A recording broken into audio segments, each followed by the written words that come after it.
Well, well, well. Look who it is. It's chat right now. How you doing, fellows?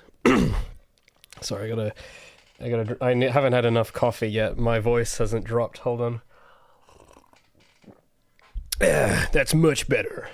Now I sound like a streamer. How we doing? I got some emojis in chat. Got some early people. Yeah, I'm sorry. Meta Wolf, you are too early. Not allowed. Can't have it. You're too early for a stream, I'm afraid. I'm going to have to stop. I'm going to have to cancel because you were too early. And, well, can't have that. Can't be too early. Hey, Hungry Duckling. That is a cool name. Let's hope the duckling does not stay hungry. So, this week we're going to... I don't know if you heard the news. The great news that there is a new devlog out right now, streaming on your favorite platform. And by favorite platform, I mean YouTube, of course. I don't know how many of you have watched it. I know some people have. But I wanted to... Well, I don't want to open my stream. I wanted to open my devlog. That's what I wanted to open. No, I didn't want to open that. Hold on. I'm trying to get my desktop open.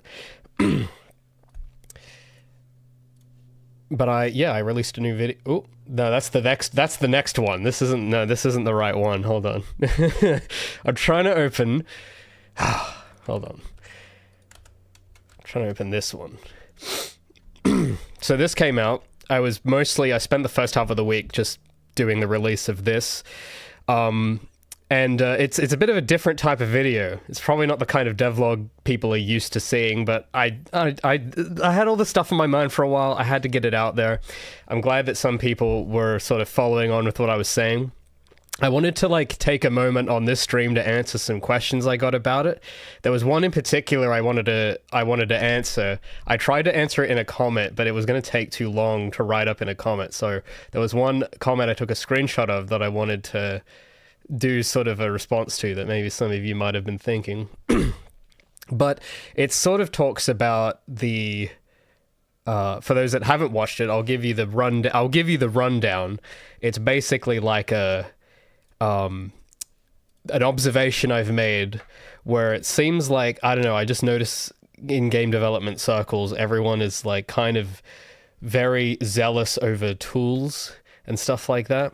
So it's always everyone thinks that the only thing that matters is that as long as you use the correct tool or whatever, your game is going to automatically be good and it'll sell well. And that's nonsense, I think. I don't think that's true at all. But a lot of people seem to act like it is because I just see it talked about everywhere. I don't see anything else when you type in game dev on YouTube or something. It's all okay, so you try this for yourself. But a lot of the time it's either talking about YouTubers or it's... advice, or it's what's the best game engine to use in 2020 or whatever. And it's kind of I don't know. I don't think this is really where it is. I think any great game developer didn't watch any of this. No. I don't think you go ask John Romero, you go ask John Carmack or any of these, you think they are going to be spending their time arguing over this stuff? I don't think so. I don't really think about it that much, and I think people ought not to think about it that much. So that's kind of the sentiment I put forward in this video, and I posited what maybe people should be thinking about instead. So I don't know if it was too crazy or not, but I don't know. I thought it was worth saying. But there was one specific question I wanted to get out of the way here that I thought was a good question, but YouTube comments have a limit on how much, and it would take too long to type. But it was this, because in the video I talk about, for me at least, where the real thing is, where the real, what matters more than the engine is the artistic inspiration, the intent, what it is you actually are going to do with the tool, not just expecting that you will do a good job because you're using the right tool or whatever. I've seen, I guess to expand on that point a bit for people that didn't watch, I've seen people make garbage in Unreal or Unity. I've seen them make gems in Unreal or Unity, but it has actually more to do with the guy making it than the tool most of the time. And what my kind of intent with this video, oh, thanks so much, Tomok, for the 20. Thank you so much. I like the new video. I like that you essential kept saying the adage, a bad carpenter blames his tools. I suppose so. Now, that's not to say that the tools are always perfect. I have frustrations with my tools sometimes, but I'm also not a master carpenter as well. So maybe one day, but thank you. Thanks so much for the support for the 20. Yeah, W Tomok indeed. But I wanted to get into this question. Hold on, I dropped something. 1 minute. Drop my mouse down there.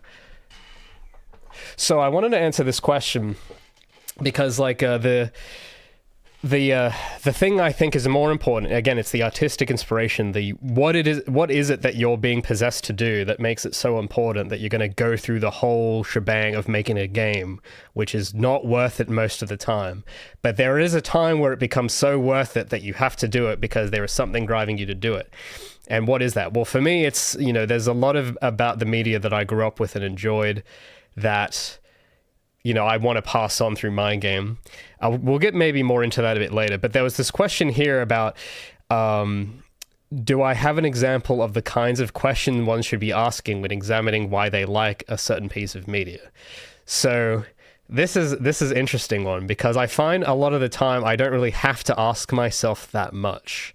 So I say in the video that when I'm like consuming, you could say, or if I'm getting inspired by something, there's like questions you kind of ask yourself, like, I start to wonder, it's like, well, what it is do I like about this and this and this?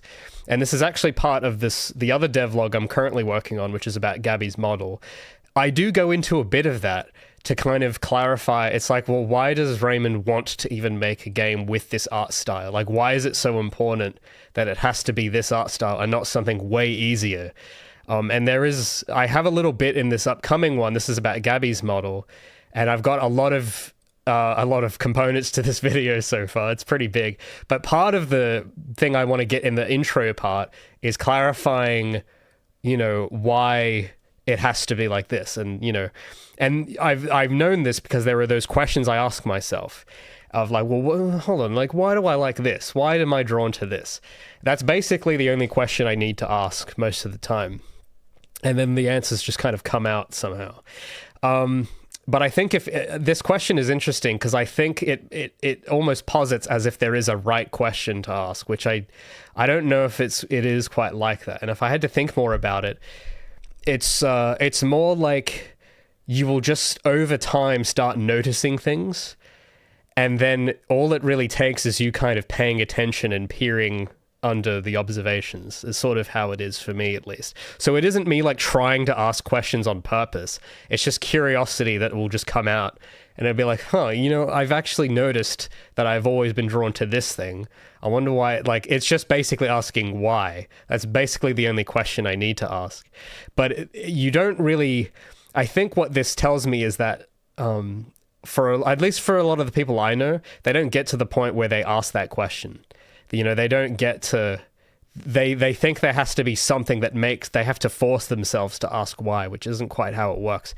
You have to kind of be consuming in a particular way for that curiosity to just come out on its own, which is sort of how, I think that's how it ought to be.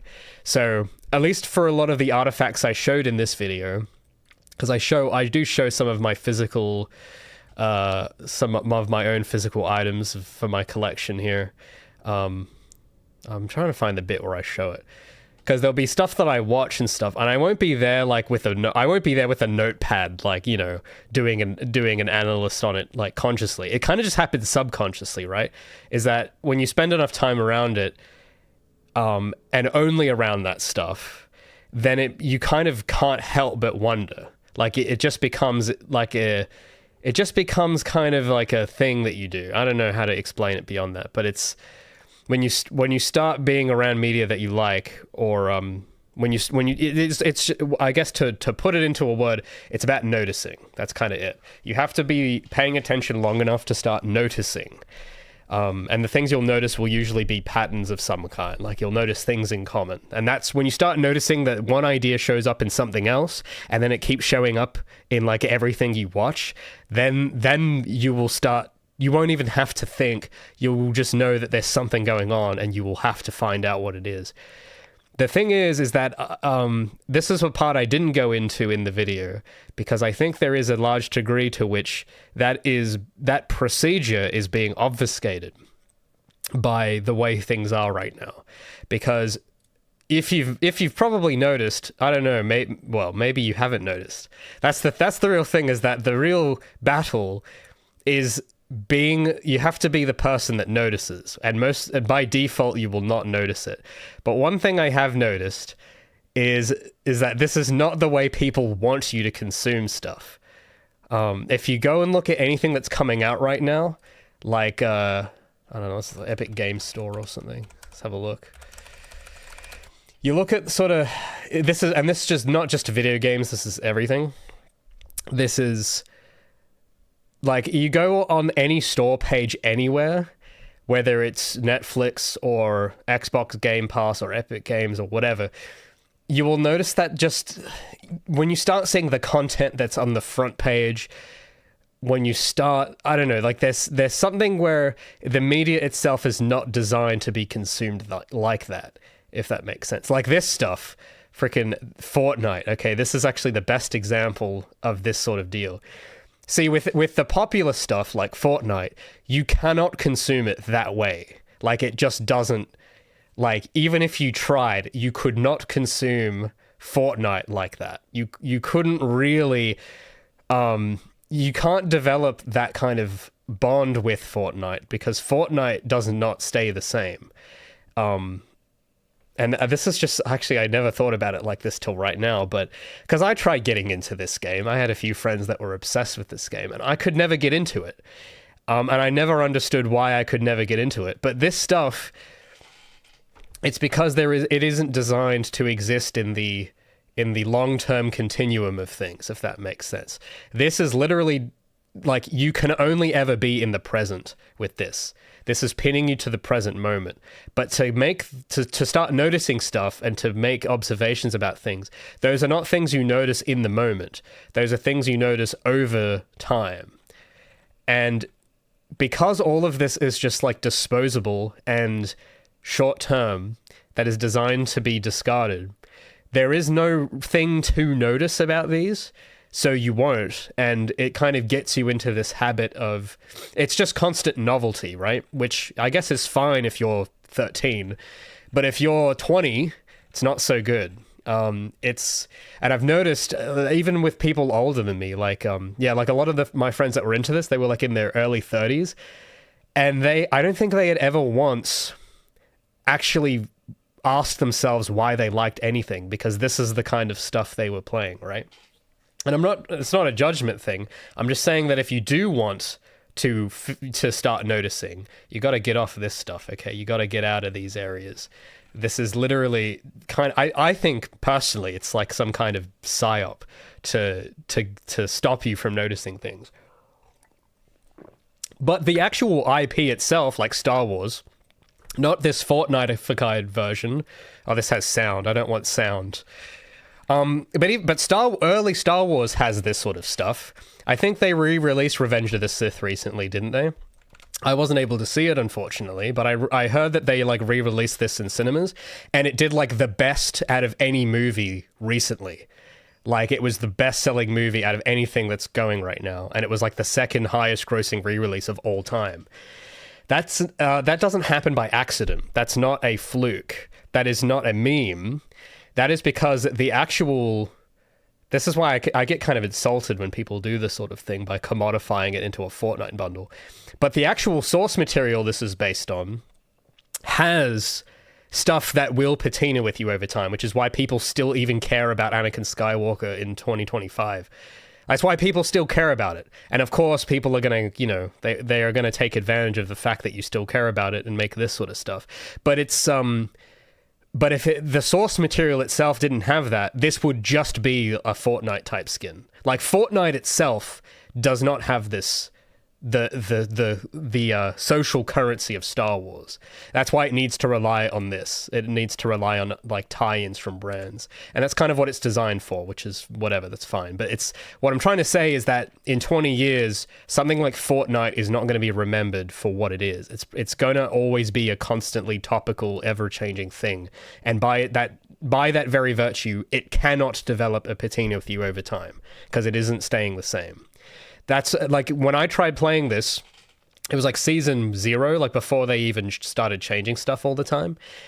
And literally, like that version of it, I would actually not mind playing, but they've changed it so much now that I feel unwelcome. And I don't know if I'm the only one that feels that way about these live servers. This is the same with other games like Warzone or Apex, is that I remember playing those when they came out for a bit and I enjoyed them, but then they kept changing them and I felt unwelcome because the reason I was going to those games was to develop I'm going there to stick it in the long game and think and ponder about why I like this, but I can't do it if it's always being changed, because then what it is I like is changing and being swapped for something else. So, and a lot of games do that now, and it makes it hard to form. It's like trying to get to know a person, but the person's personality keeps changing like every season. It's impossible to get to know them that well, right? So that's sort of how, I don't know, that's why I don't play a lot of live service I don't play any multiplayer stuff anymore for that reason, because that's kind of, it has to be like that to be profitable, which fair enough, but I just don't have an interest in it personally. But it's you know, but it's a very different tier of stuff from the sorts of things that you notice how in my video all the stuff I was showing was old. Like nothing was more. I think the newest thing there might have been 10 years ago. I'm not. You guys can watch it if you want to see. I'm not going to try and scrub through it. But yeah, I thought I wanted to give this question a good crack because I think it's a good question to ask. But yeah, to get to that state of where you don't even have to think about what question to ask, where you just start noticing and you start asking just without you thinking. To get to that point, you have to be a more deliberate consumer, I found. So so a part of the video I didn't get into was that I am extremely particular, and I'm like that with multiplayer, as I said, but also when it comes to just things in general, I'm very not topical. That's why you guys have to always tell me about any new thing I hear about. I'm hearing about it through chat or a friend will tell me. I am not looking for that on my own, because I've got my little garden of stuff that I already like, and I'm not really novelty seeking, and I find that being that way, it makes me it kind of makes me a spiritual boomer, but it is actually quite nice because it means there is nothing getting in the way and distracting me from really digging into the stuff that I want to dig into. And I think I said last stream that, yeah, there was a group of friends I used to hang out with that were extremely into that world. They would always be bullying me for not watching the latest thing or whatever. And I think there is a relationship between your tendency to engage in novelty seeking and the ability to start noticing this stuff. I think the more you engage in novelty, the less you notice, because the novelty is pulling you to the present.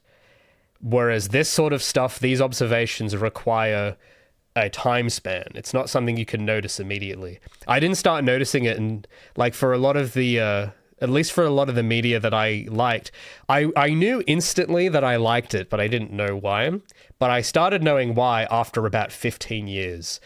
So that does take a while. You kind of have to you have to be at a certain, I guess you have to have certain experiences for that to happen, I think, as well.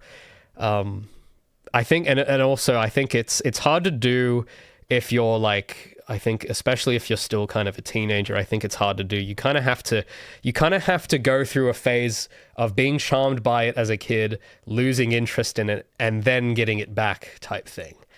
That's sort of how it was for me anyway. So yeah, I wanted to give that question a proper crack because I think it was a really good one. So Ribby,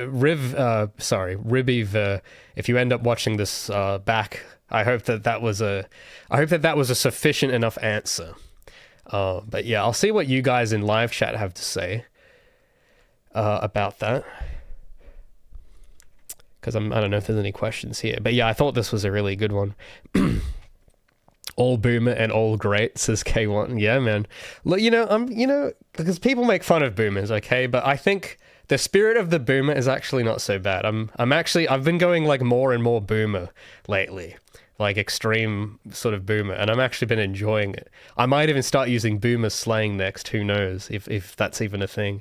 I might start calling things swell. That's how you know I've reached peak spiritual enlightenment when I start, instead of saying cool, I say swell. That's how you know. Is the text-to-speech Australian? I don't know. I think I just set it to like the default voice. Does Gabby have an Australian accent? I don't know. I don't know what accent I would give her. I'm not sure. That would be kind of funny, though. I don't know if I could handle it, though. I don't know if I could handle Gabby having an Australian accent. I can barely handle it in the real world, so I don't know if I can handle it from my own creation. Ryson says it's a psyop to tell you slop. It could be. Have you noticed this? Have you noticed this sort of weird pattern with media now, where it's like all bad? I don't know. Like, because one thing I do wonder is, because I think what I do envy, at least about the boomers or the millennials or whoever, previous generations, is that the concept of novelty and this other end of it was not divorced from each other completely, because you would have new stuff come out that was to that level where it could, the work itself could latch onto you and hold on to you, which is important for something to do, so that when you come of age, it's still hanging on to you, and you examine it and you go, oh, this thing is still hanging on to me and I still like it. Why? Why do I like that? But you notice how a lot of new stuff just doesn't do that? And I don't know. I think it was the case that new stuff used to, but you wouldn't notice it was doing it till later. But I don't know. I feel like a lot of new stuff now, I feel like it completely lacks that capacity to it, except for the Minecraft movie, of course. That is a all-time classic. K1 says, I'm ready for it, boomer slang, because I feel like it's the original correct way. Maybe the boomers were onto something, man.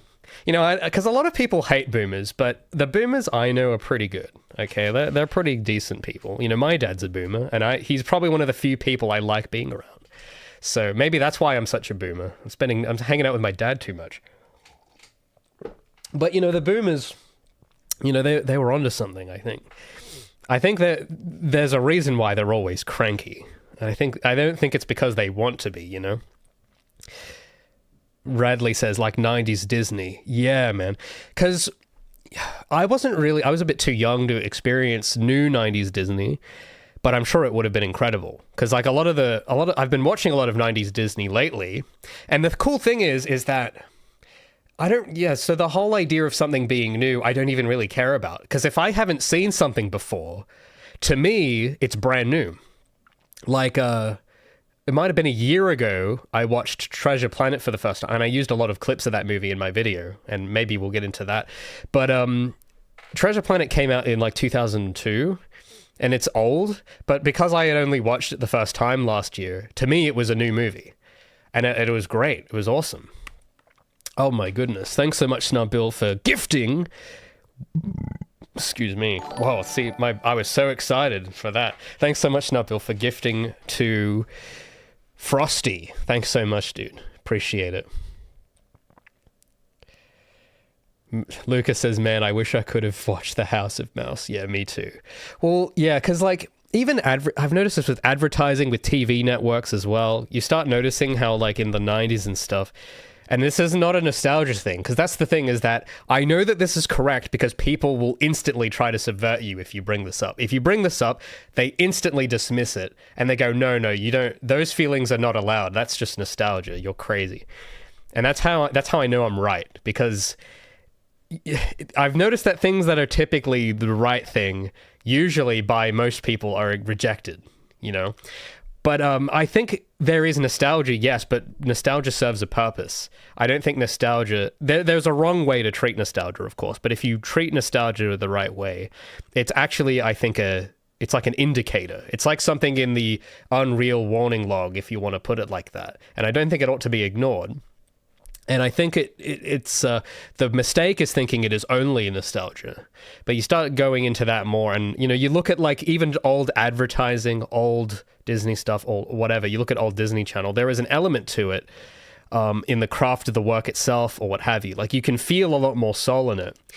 Just to put it simply, there's more to it than that. But to put it short, it has imbued in it more soul, and it doesn't feel like it was made to be consumed and discarded, because they're very high effort and they were made very deliberately. I feel like, I don't know, I can't name any specifics because I didn't watch a lot of Disney Channel, but from the glimpses of it I saw, I mean, I still remember it even from the glimpses I saw, so that's how you know. But I look at some of the stuff you see on like what that page I had open just then with the Fortnite home screen. I'm going to forget about that in 20 minutes. I'm not going to... I don't even remember what was on that page. So I don't know, I think there's something to it. But I don't know. That sort of branches into its own topic in itself. And I guess what I'm trying to do with Feline is I'm trying to think about my thing the same way those people did from the 90s and the 80s and whatever.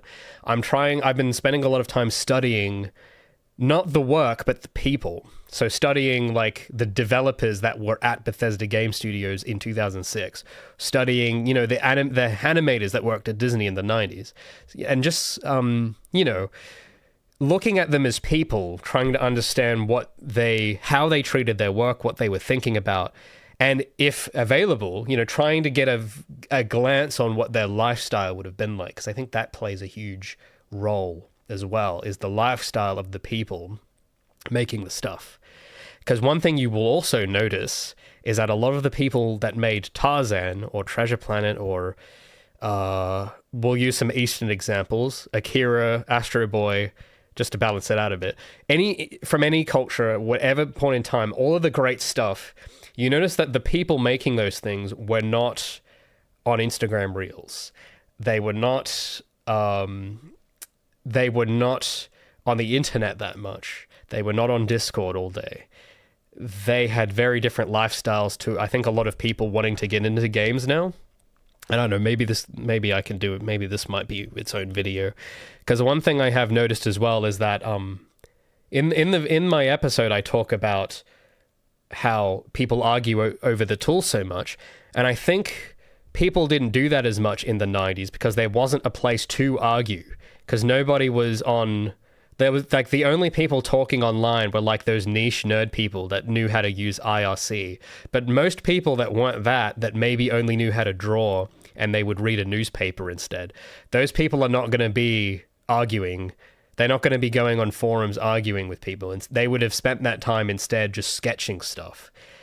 And I've noticed, because I've withdrawn a lot from Discord in the last year, because because I have my server, right, and there's that, but I've tried to be on other people's servers before, and especially these bigger ones. I've noticed that it's kind of a breeding ground for just all of that stuff. Like when I go to like the Blender Discord or whatever, it's just constant sort of bickering about, oh, well, which technique is this? Oh, I want to use this technique for this. Or actually, you want to use blend shapes for this. And it's just like a constant... And it's like, I don't know, I feel like the really good people that made great stuff weren't doing this.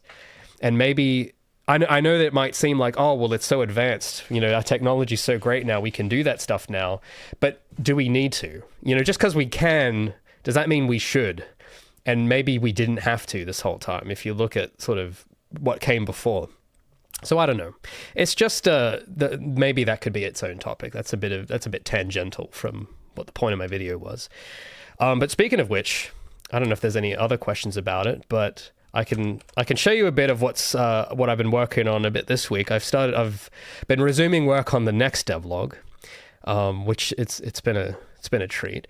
But Lucas says sometimes old stuff is enticing, not just nostalgia. I mean, I love Metropolis 1929 and was born 70 years after it came out. Interesting, that, isn't it? I have heard of Metropolis. I have yet to watch it, but it's from almost 100 years ago, and I've heard of it, right? What thing that is coming out right now do you think people are still gonna have heard of in in 2129? I don't know. I don't think a lot. But I've had that same thing, Luca, where there are things I've been nostalgic for that I didn't grow up with. Like, to be nostalgic for a movie that you didn't watch as a child, but it came out before you did, right? Like, because what you're basically saying, because I think what a lot of people, they put the nostalgia in this box that you were, if it's something that you grew up with, you can't appreciate it because you're blinded by nostalgia, and you only like it because you grew up with it. That's usually the critique, right? But if I don't know when you had watched Metropolis, but this was the case for me with Treasure Planet, because I didn't grow up with that movie, but it did come out before I was, oh no, not before I was born. I think a bit afterwards. But I didn't grow up with it, but I feel nostalgic for it, even though it was not part of my childhood. It was around, but it wasn't part of my childhood. So it makes me wonder if there is something else to it that isn't just being romantic about your personal child, like, because the critique is that, oh, you only like it because your life was simpler and you really like who you were and how you felt at the time.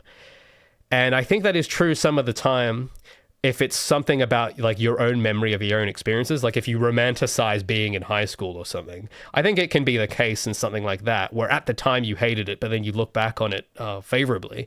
But if it's something you didn't have a memory of at all, like if you're watching an older movie that you didn't watch till recently, I think there's something else there, right? There's something else. I've watched Metropolis 2022, so very recent. Yeah, that's right. Lucas says, I recommend it. It's a silent... Oh, is it a silent movie? That's interesting. Aged extremely well. I think maybe, what we are seeing, it's not necessarily nostalgia. I think it's just the fact that people appreciate stuff that ages well. If you know what I mean. Maybe that's... I think maybe that's actually what it is. And I don't know. I just get really annoyed when people brush that off as, oh, you can't possibly appreciate timelessness. You are just nostalgic. You are incorrect. Everything new is actually better. And it's like, I don't know, man. I don't know. I doubt that. I don't know. So yeah, I really get instantly kind of suspicious when people try to dismiss that whole thing as nostalgia, because I know it's not true. But yeah, I do appreciate though that, because I thought I was just crazy. I was like, because no one else I know cares about this. But I appreciate that there are others that also appreciate timelessness like that.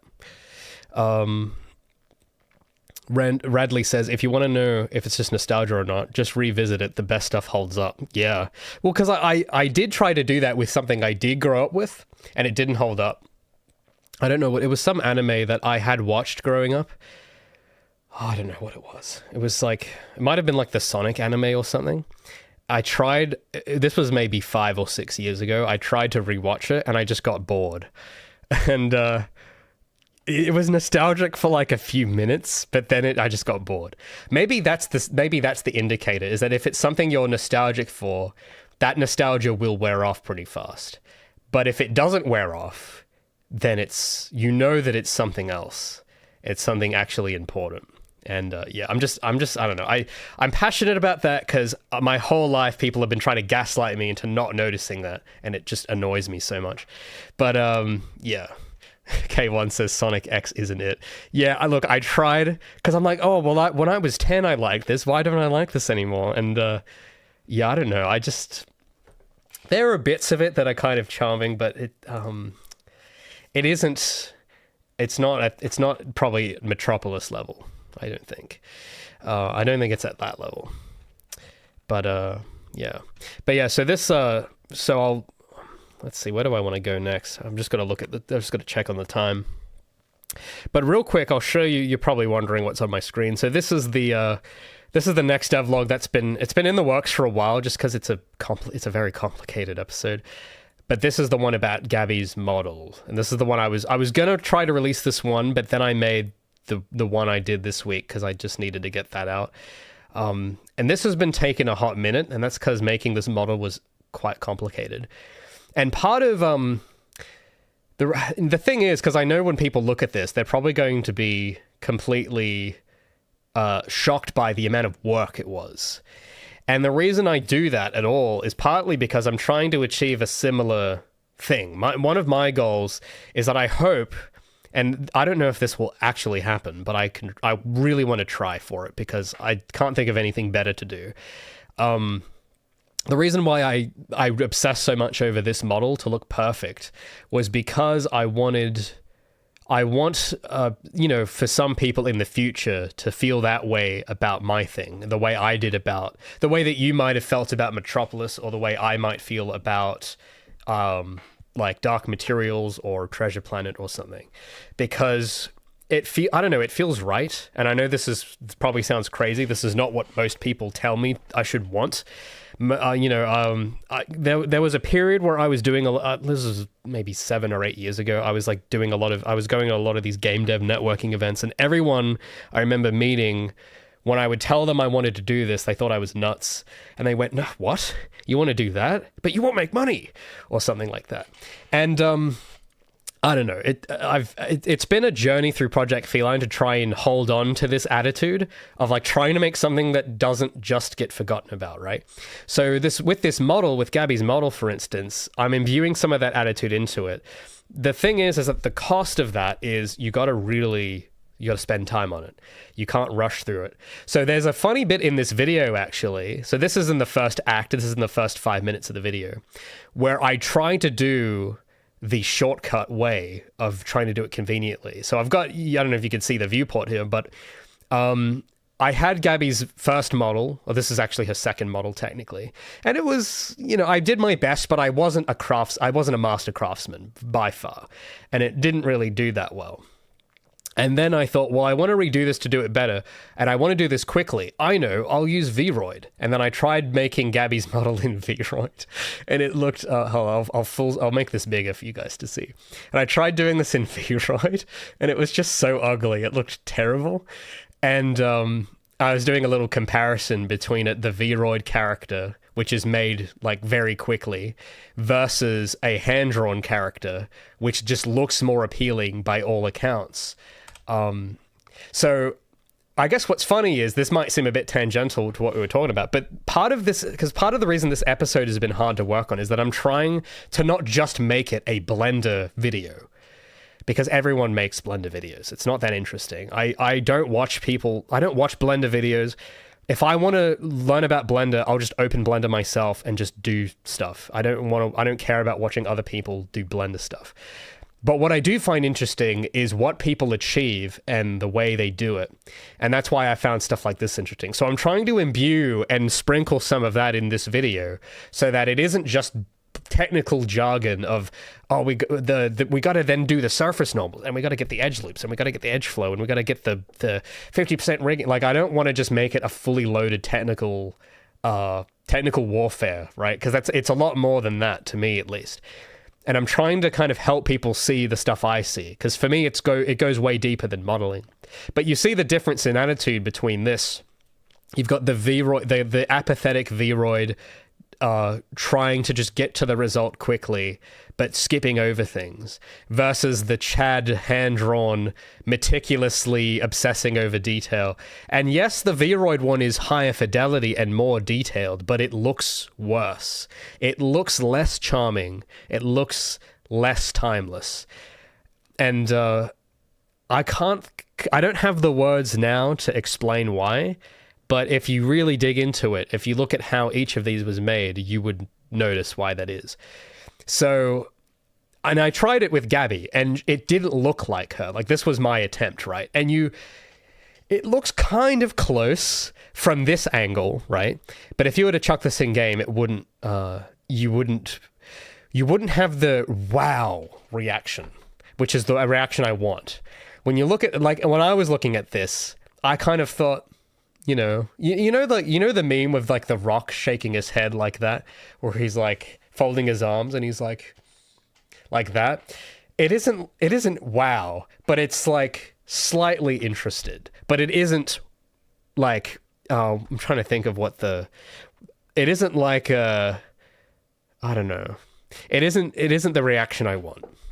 I don't want people just kind of nodding their head briefly, just being mildly interested. I want them to be fully captivated. Because that's the stuff I grew up with. That's what it did to me. It made me go, wow. It didn't make me just sort of lower my glasses and kind of look at it for a bit and then go away. Like, it's not the reaction I want. So, but this was the result I got with Vroid Gabby. It was awful. Well, it was not awful. It was average. And it looks like Vroid. Like, you look at it instantly, it's Vroid. It's not hand-drawn, it's Vroid. That's the look it has. And so I'm there trying to do it, and then I decided pretty early on that I had to go all out. So then I've got like different parts of the video showing time lapse of the old model. This is the second part of the video that's quite long, and it's an hour and 15 minutes. So it's a bit long, and it's been quite difficult to try and, because there's just so much to it, right? So I've been trying to make it more digestible. And what I had tried doing with this is that I tried doing this big narration, and I've been doing a lot of editing for the narration to try and make it coherent, but it is quite challenging. So I've got some B-roll of like showing Arc System Works procedures, how they do stuff, because Arc System Works, man, they really care. That's why people notice Arc System Works. That's why their models, that's why I noticed it in the first place. When I'm looking at the reason I even use this as a reference at all was because, two reasons. Firstly, because they were the best. And secondly, well, there's a reason why they're the best. That's because these guys, when they were doing these models, were approaching it with this extreme attitude, this exceptional attitude, which is why they are the only studio that has pulled this off. And I just thought it was really cool. So it does mean it's way harder than just auto-generating a Vroid character, and it takes way longer. But I don't know. I'm glad I went through this. I know that it took way longer than expected, but it did kind of change my life a lot, putting myself through this, and it made me look at everything very differently. Like that last devlog about all of what we talked about, I would have not been able to explain any of that if I hadn't gone through this process. So that was sort of the fruits of having gone and done this was getting that video. But the rest of the fruit on the tree is all this stuff, you could say. This is how I went to apply those things into something. So the challenging part, though, is that I don't want it to be overwhelmingly technical. So now that I've gotten that other video out of the way, I've come back to this. I haven't looked at this one for a few weeks now, and I needed some space to just just to clear out my RAM, you could say, because it was getting to the point where I'd spent so long editing this that I literally couldn't understand it anymore. Like, I was looking at it for too long that I couldn't put myself in the shoes of the viewer of like what it would be like to watch this for the first time, because it was just all a blur. So now that I'm coming back to it, I'm a lot more refreshed, and I'm taking a different approach to the editing a bit now, because what I had tried doing, I don't know if I can get the audio. I'll show you a little snippet. I don't know if I can get the audio of my desktop just real quick. Because I want to have, I was trying to like narrate the whole thing, but it was too controlled. It felt too forced. I'm trying to get my desktop audio. Hold on a sec. I haven't, oh, here we go. So I think you might be able to hear my desktop now. I don't know if you guys can hear that.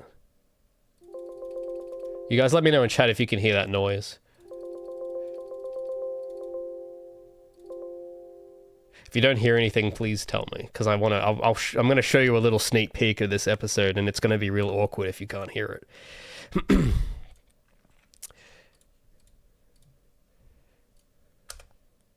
Oh, hold on a sec. I think my YouTube dashboard froze again. No, Jewel, you can hear it? Okay, fantastic. I think my YouTube chat's frozen, though. Hold on a sec.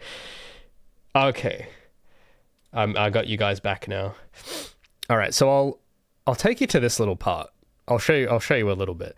Well, actually, I'll show you this part. This is like the first act. Where should I start it? The beginning part is still kind of not good, but I'll show you this little area. I gotta turn my volume down so it's not too loud. All right. Oh, okay, so what I have to do. Okay, so I'm not going to be able to hear this, but what I have to do, I have to mute my audio so that it's full volume for you. Otherwise, it's going to be really quiet. So I'm going to hit play, and I'm not going to be able to hear anything, but you guys will be able to hear it. So.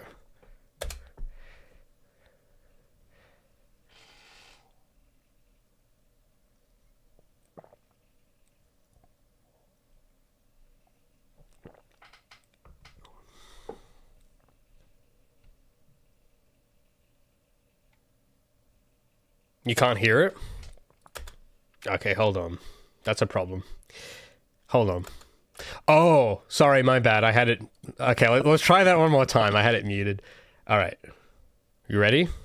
Okay. A lot of you have said it's because of the limited animation style I've chosen. But since embarking on my journey, I've seen other games come out utilizing similar techniques with no complaints. So it can't be the style, but something else. Having looked at Gabby just about every day for the last couple years, I've had a lot of time to analyze her flaws and figure out what it is that people can notice but don't know how to say. To show you what I found, we'll pause on one of her... Hold on. It's still nothing? Because my levels say that it's... What?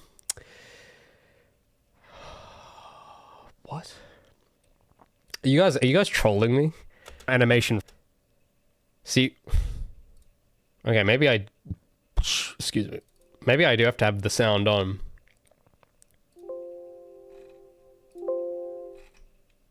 Hold on. Okay, so I have to have my... Alright, I have to take off my headphones because it's going to destroy my ears. Because I have to have it on full volume. Alright. We'll go from the top. And it's because of the... Oh, it's going to come... Hold on. Can I mute my mic? It's going to come through in the... Limited animation style I've chosen. But since embarking on my journey, I've seen other games come out utilizing similar techniques with no complaints. So it can't be the style, but something else. Having looked at Gabby just about every day for the last couple years, I've had a lot of time to analyze her flaws and figure out what it is that people can notice but don't know how to say. To show you what I found, we'll pause on one of her animation frames. So if there's... Oh. So if there's like gray, if you see gray, it means that I haven't put in the B-roll for that yet. Because what I need to do here is I need to get a still frame of one of Gabby's things, and I need to do like a close-up X-Files, like zoom in type thing. And I'm going to be like breaking down one of her poses. But my main priority has just been getting the voiceover and narration to be tight. And then later on I go in and... So if you see these gray boxes, that keep in mind that something will end up going there. And you'll probably notice that she looks rather uncomfortable. In fact, many of her poses are quite awkward, and if we look further into why that is, you can see that her anatomy and proportions don't quite feel right. Her arms are far too skinny, her legs are curved, she doesn't have shoulders, and beyond her proportions, her costume often clips into her skin, her hair... Oh my goodness. Yes, we can hear it. Ray get some Snickers. Thank you so much, Nabil. I did get myself a Snickers yesterday, thanks to you, and... Well, if you're not careful, I may develop an addiction, but I appreciate it all the same. All right, so you guys are able to hear it now, right? Oh, you can... Okay, Snubbill said so. Okay, I'm gonna trust the super chatters. I will only trust the super chatters now. I'm not gonna trust anyone else. Anyone else that isn't super chatting that tells me they can't hear it, you are a troll, and you will be banned permanently. Anyway, I'll resume it though. We'll let the rest play. Her hair just looks too detailed for a handmade drawing, and her face looks so vacant. All of these might... So you can see here, I have put in some of the B-roll here, and you can see that her face is literally just... It's... Oh my god. Anyway. Seem innocuous on their own, but they add up to create the impression of jank. Most gamers haven't been able to point out these flaws individually, but they have noticed it, and they will continue to bully Gabby and call her jank until I do something about it. The solution might seem simple, just touch up parts of the model and send her on her way, but it's really difficult to make such substantive retroactive changes to a model once it's already been textured. So, the rest of... I might trim this down a bit, because the bit I want to get to And if you hear it echo, by the way, that's just because it's coming through my headphones. Because ever since I got this new audio interface, for whatever reason, if I'm playing stuff, I think your chat is frozen. No, shut up, Luca. It's not frozen. You know how I know? It's because I can see your message. So it's just not frozen. Sadly, Twitch can't super chat. No, it wouldn't. That's why I got to pay closer attention to Twitch chat. So, okay, so now the rule, because now my super chatters are trolling me now. So I'm sorry, YouTube chat. I'm going to have to, you guys are all trolls in your old band. I will now only read Twitch chat. They are my last trustworthy person. But we'll play from here, because I don't know, I think I could probably trim out some of this. But this is where it gets to the Vroid part. An entire character model from scratch is a lot of work, so I sought out alternative ways to get the outcome I wanted in less time. Luckily, since making a previous model, a new tool had been released called Vroid Studio, an anime character generator. I thought to start in Vroid Studio to get her general foundations, and then take her over to Blender to make minor alterations. But after trying Vroid for a couple of days, I could just tell that this wasn't it. On the surface, these look like anime characters, but when looking at it in detail, compared to a real hand-drawn animation cell, they don't look that similar. The Vroid character is far too detailed, and they have all of these special shading and transparency effects that give the illusion away that it's a 3D model. As a result, she looked too much like a stock Vroid character, not like the way I had drawn her. And also, because of a lot of the custom material work and shaders and transparency effects and all that, it makes these Vroid characters very unoptimized for games. I at least gave it a try, but I wasn't impressed. It was clear that if I wanted this done right, I would have to do it myself. And then, this is, and because this is like the first 5 minutes, I then go for the next hour and.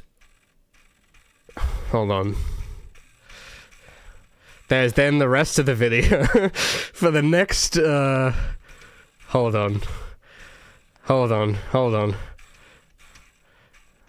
For the next hour and 13 minutes, I explain what the rest of that. So the thing is, that level of voiceover, I try to kind of keep persistent throughout, but an hour of that in that pacing is hard to watch. And I know people want, they're like, oh yes, give us the hour. Trust me, you do not want to watch an hour of this, okay? It is incredibly boring. I try to make it interesting, but it has to be a good hour. And I don't know, there's been a while here. Normal of that. Okay, there's more voiceover here of me talking about technical, because it's very technical, right? So, and the thing is, it's hard to explain in retrospect, because this work was like over a year ago, this stuff. It's hard to explain it with enthusiasm in retrospect, because it happened so long ago. So I've been taking a different approach that might still be, it might even end up being longer with this new way I'm doing it, but it actually might be more entertaining. So, because what I've been all of this, you'll notice, is just a voiceover clip, and then there's B-roll spliced in. So I've got little bits here. Normals inside the triangle to face one direction, and the surrounding normals to face another. I was able to achieve the exact shadow I wanted. This was a very difficult, so the B-roll isn't quite lined up because I've moved a bunch of stuff around. But you can just tell from the tone of it that you would not want to listen to an hour of that. Like I know it, and I think I know that you guys are going to be nice and say that you do, but I know that you don't. Because I don't want to listen to an hour of this, and I did, and I was the one that went and did all the work anyway, and even I don't want to listen to an hour of it. So what I've been doing instead, because it feels too clinical, and that's something that I didn't know how to work out, but now that I'm coming back to it with fresh eyes, I can see that it feels too clinical. So this is what I've been doing instead, because what I forgot, I totally forgot I had done this, by the way, but what I forgot I had done, I'm going to have to open another window to show you this. During that entire process, hold on, I gotta open this window. During that whole thing, I had actually recorded a bunch of footage while that was, like, in real time, while I was doing it. So every, few days or every few weeks, I would record a little clip of, okay, I've just spent the last hour doing this. I've just spent this little bit doing the hair and I'm so tired or whatever. And it's less tight in terms of the editing and whatever, but it does give you a better, realer look at what the actual experience was like doing this.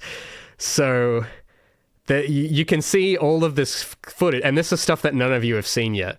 And this is all going back to like 2023. So it goes back quite a bit of doing, like, you can see that they kind of come in pairs, where I've got one that's of me and one of something on the model. And like might have been every few days or so for that whole period, I was recording like just incremental little updates that I just did it out of habit, but I wasn't sure if I would end up using them. And I think it was more just as like a journal for me to keep track of what I was doing.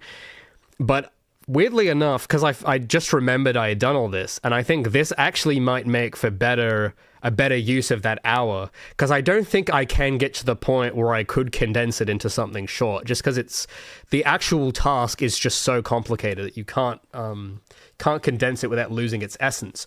But it's what you do with that time, I think, is more important. And I think this might be a bit better, where I'm kind of taking you through it. So I'll show you, like, this was like from the first week or two. And this is because the challenge is that all of those little clips are like 40 minutes long, each one, of me just like rambling to, like, rubber ducking to the camera of like, this is the problem I have. This is what's stressing me out right now. I hate this so much. Please help me. And it's basically 40 minutes of that every couple days. And this was this was a 20-minute bit that I've condensed into 2 minutes here. So I was working on this yesterday. This is like one of the earlier clips, and I'll play that for you to get you an idea of what I want to do with the rest of the runtime instead of what I had. So when I made this first one, there's a lot of stuff I didn't know, because there was just no resources about it. Not just the shading, but things like modeling techniques, and even workflow steps that they do completely differently to how I had done it. I've been following how they do things, and while it is difficult, and it's unconventional, and it goes against every rule I know, but it achieves the result I want. It's more than just making a character that is anime-shaped.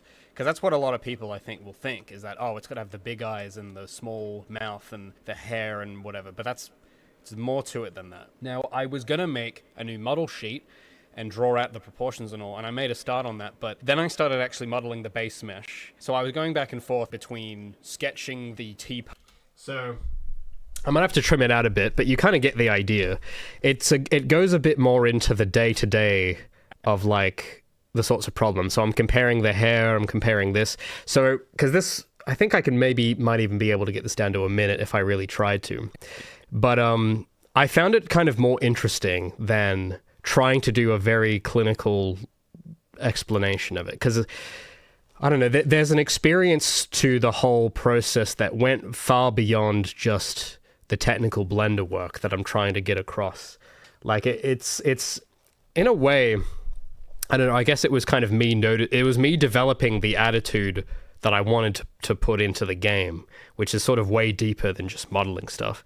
So that's kind of what my goal is. I want people to watch through it, and it's not meant to be like a tutorial, because I don't think you can teach this personally. It's not something you can teach in a tutorial. It's but I want people to kind of come away with this and go like, oh my goodness, like that. You could. Like, the way that I would have had to go through and do this, because I don't know, it's just something I don't see a lot of people do. A lot of people just want to rush to the result as fast as possible, and the result looks average.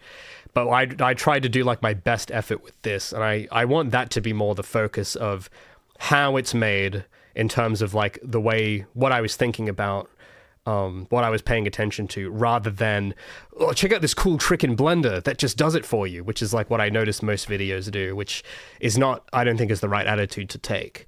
So that's my goal with it, but because it's just such a long time frame, it's just hard to put together cohesively type thing. So K1 says, why don't you make a usual devlog, make it brief, more tuned to the patch notes? Well, I think because you can't really tell this. Well, I don't think that's really my usual style. I don't really do patch notes, because I don't think patch notes are that interesting, which is why I don't really do that. This is sort of more what the live streams are for. But I think most of my devlogs have been this, it's the same style as most of my devlogs. It's just that this is sort of this is like one of the biggest things in development that has happened in terms of, I don't know. I think it's the most important story that has come out from trying to make the game, which is why I think not only has it been one of the things that's taken the longest, but I think it also deserves breathing room and not just to be skipped over. Because I think ever since I did this, everything changed. Like, everything about the game changed. Like, all the stuff I was doing on the streams a few months ago with levels, like, I would not have been able to find that solution if I hadn't gone through this. And it's not because I became a skilled 3D modeler. It's got nothing to do with my skill as a 3D modeler. It's the way I was thinking. And the reason I think it's important to chronicle this in as comprehensively as I can is because everyone told me not to do this. Everyone I knew told me to, like, that I was, what's the word? That it was pedantry.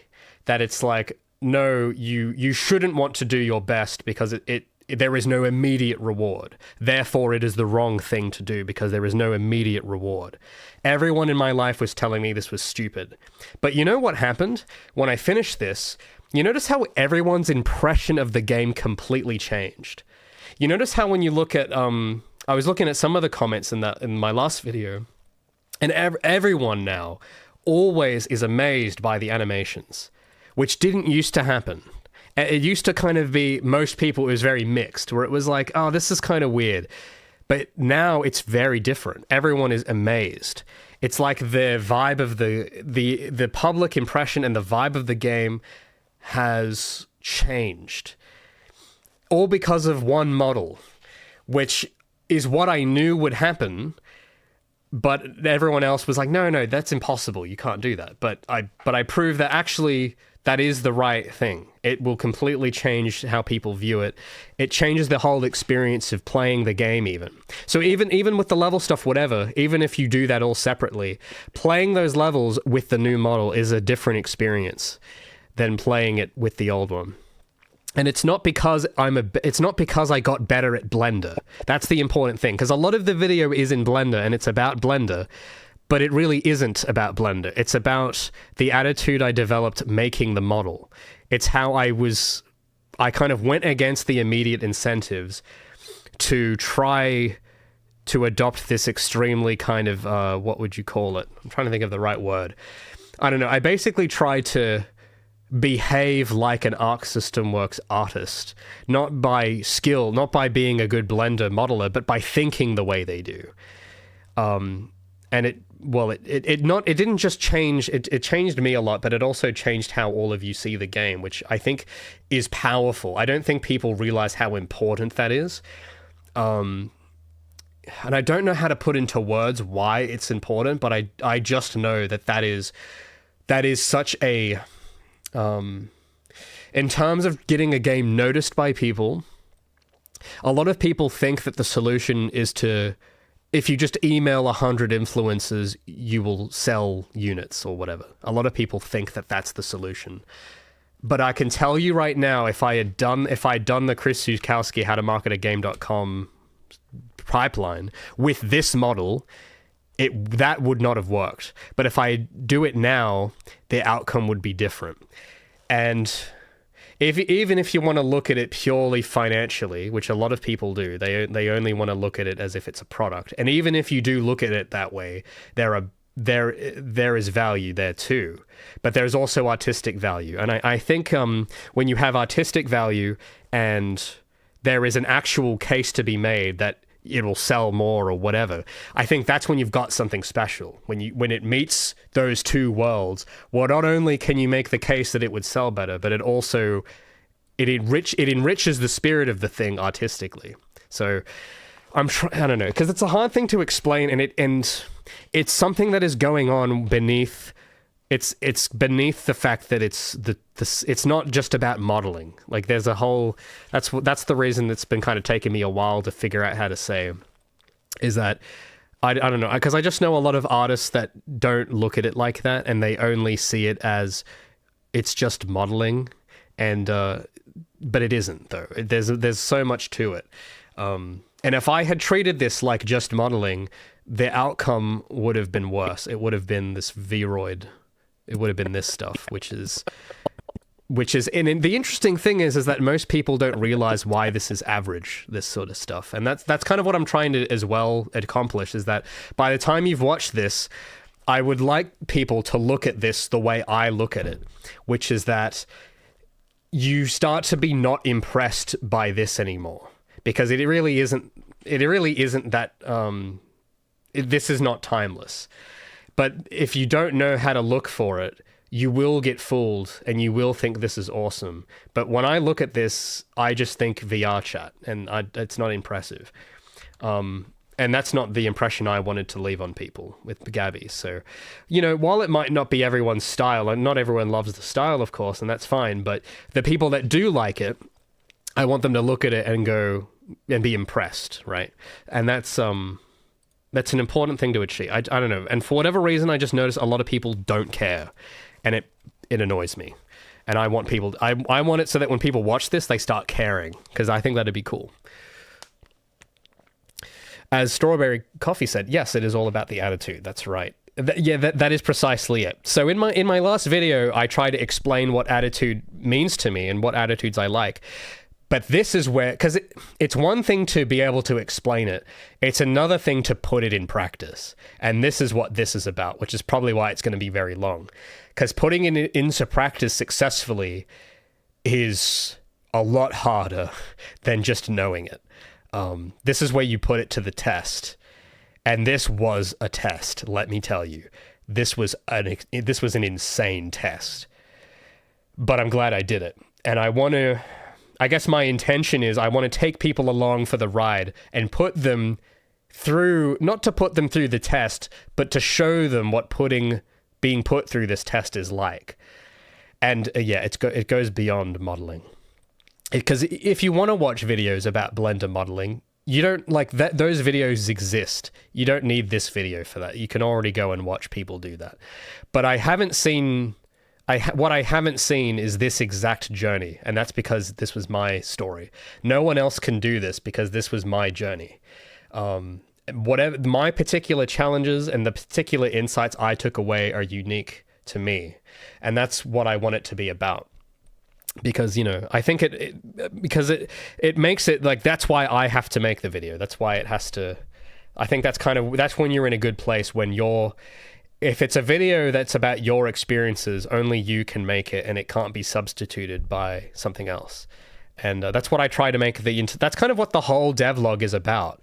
There are other devlogs out there, but the value is that each devlog is, you can't copy a devlog, right? Is that it's very individual, because it's not about the work. It is about the work, but it's about more than the work. It's about the journey and I guess the transformation the developer undergoes while it's going on, I guess you could say. Cybershell says people don't care, but the subconscious does. That, yes, Cybershell, that is actually that is a much better way of putting it than I could word. Because it is the fact that it's that they do care, but they don't know that they care. Because I have seen this where people will look at sort of this type of stuff, and because I remember even while you guys might remember I was doing this on stream, and I remember there'd be people that would tell me this was like, oh my god, this is such a waste of time. Just hire someone else to do it. But you look at what other artists do, and it's not that good. Like it's average, and it might seem more immediately gratifying to delegate it and to do it quicker and get some random guy on Fiverr to do it. Yes, you would get a more immediate result, but you pay for that because the person making it doesn't care. And there will be, I think what I'm also trying to prove is that even with my versions of the model, your subconscious will notice it. And some of you, what I'm hoping is that I make that conscious, so that it isn't just your subconscious noticing it, is that by the end of the video, you actually consciously notice it too. So you see the difference even with my my models, like not just from someone else doing it, whatever, even from my own skill, you can see it. You look at her older, I'll go back to this version. You look at Gabby from before, and you will notice it, even though it's still me doing it. What you're actually seeing is that the me that did this first one is not the me now. The me that did this first one didn't, they had a very different demeanor and attitude about making the model. And I think if I had to put it to a word of what the flaw actually was with the first model, it wasn't, I mean, there's technique and that's whatever, but the deeper problem beyond the technique was that this model was not made confidently. And you can actually even see it in her face. You can see it if you look at it, you will see that, and the way she moves and everything, is that it communicates a lack of confidence. And the reason I know that is because I was in my head when I was making this, and I can see what you guys weren't seeing. And yes, I was not very confident when making this model. I was quite terrified. But the second time around, very different story. And that's the story I'm trying to tell. And it's difficult to tell, but it has to be told. I just know it has to be. So I know it means that it's a bigger video. And what I'm hoping is after this point, because this is kind of the last big video I have in my chamber at the moment, because all the stuff that comes after this doesn't need this much, because this was kind of a key pivotal moment. But all the stuff I want to talk about after this with the environments, I'm not going to need an hour for, because this was all the previous working out I did to get to the point where I could do the environments how I wanted. So this is sort of one of those, this is why this is kind of a special episode. But it has to be a special episode for that reason, because this is kind of where I worked it out of like, oh, this is how I have to think, which that point could have come with anything, but it just happened to come about when modeling this character for some reason. So, yeah. So, yeah. Let me just, I'm just going to mute my desktop again so you guys aren't, so it doesn't, there we go. So I don't get any weird glitches or noises. Adam Lotkar says, "Hi Raymond, looking forward to the release of Project Feline from the Czech Republic. Don't mind if I will just put you in the background while I work anyway on a rig for my internship." Oh yeah, no problem. I prefer you guys do something in the foreground while listening to me. That's always nice to know that people are doing stuff.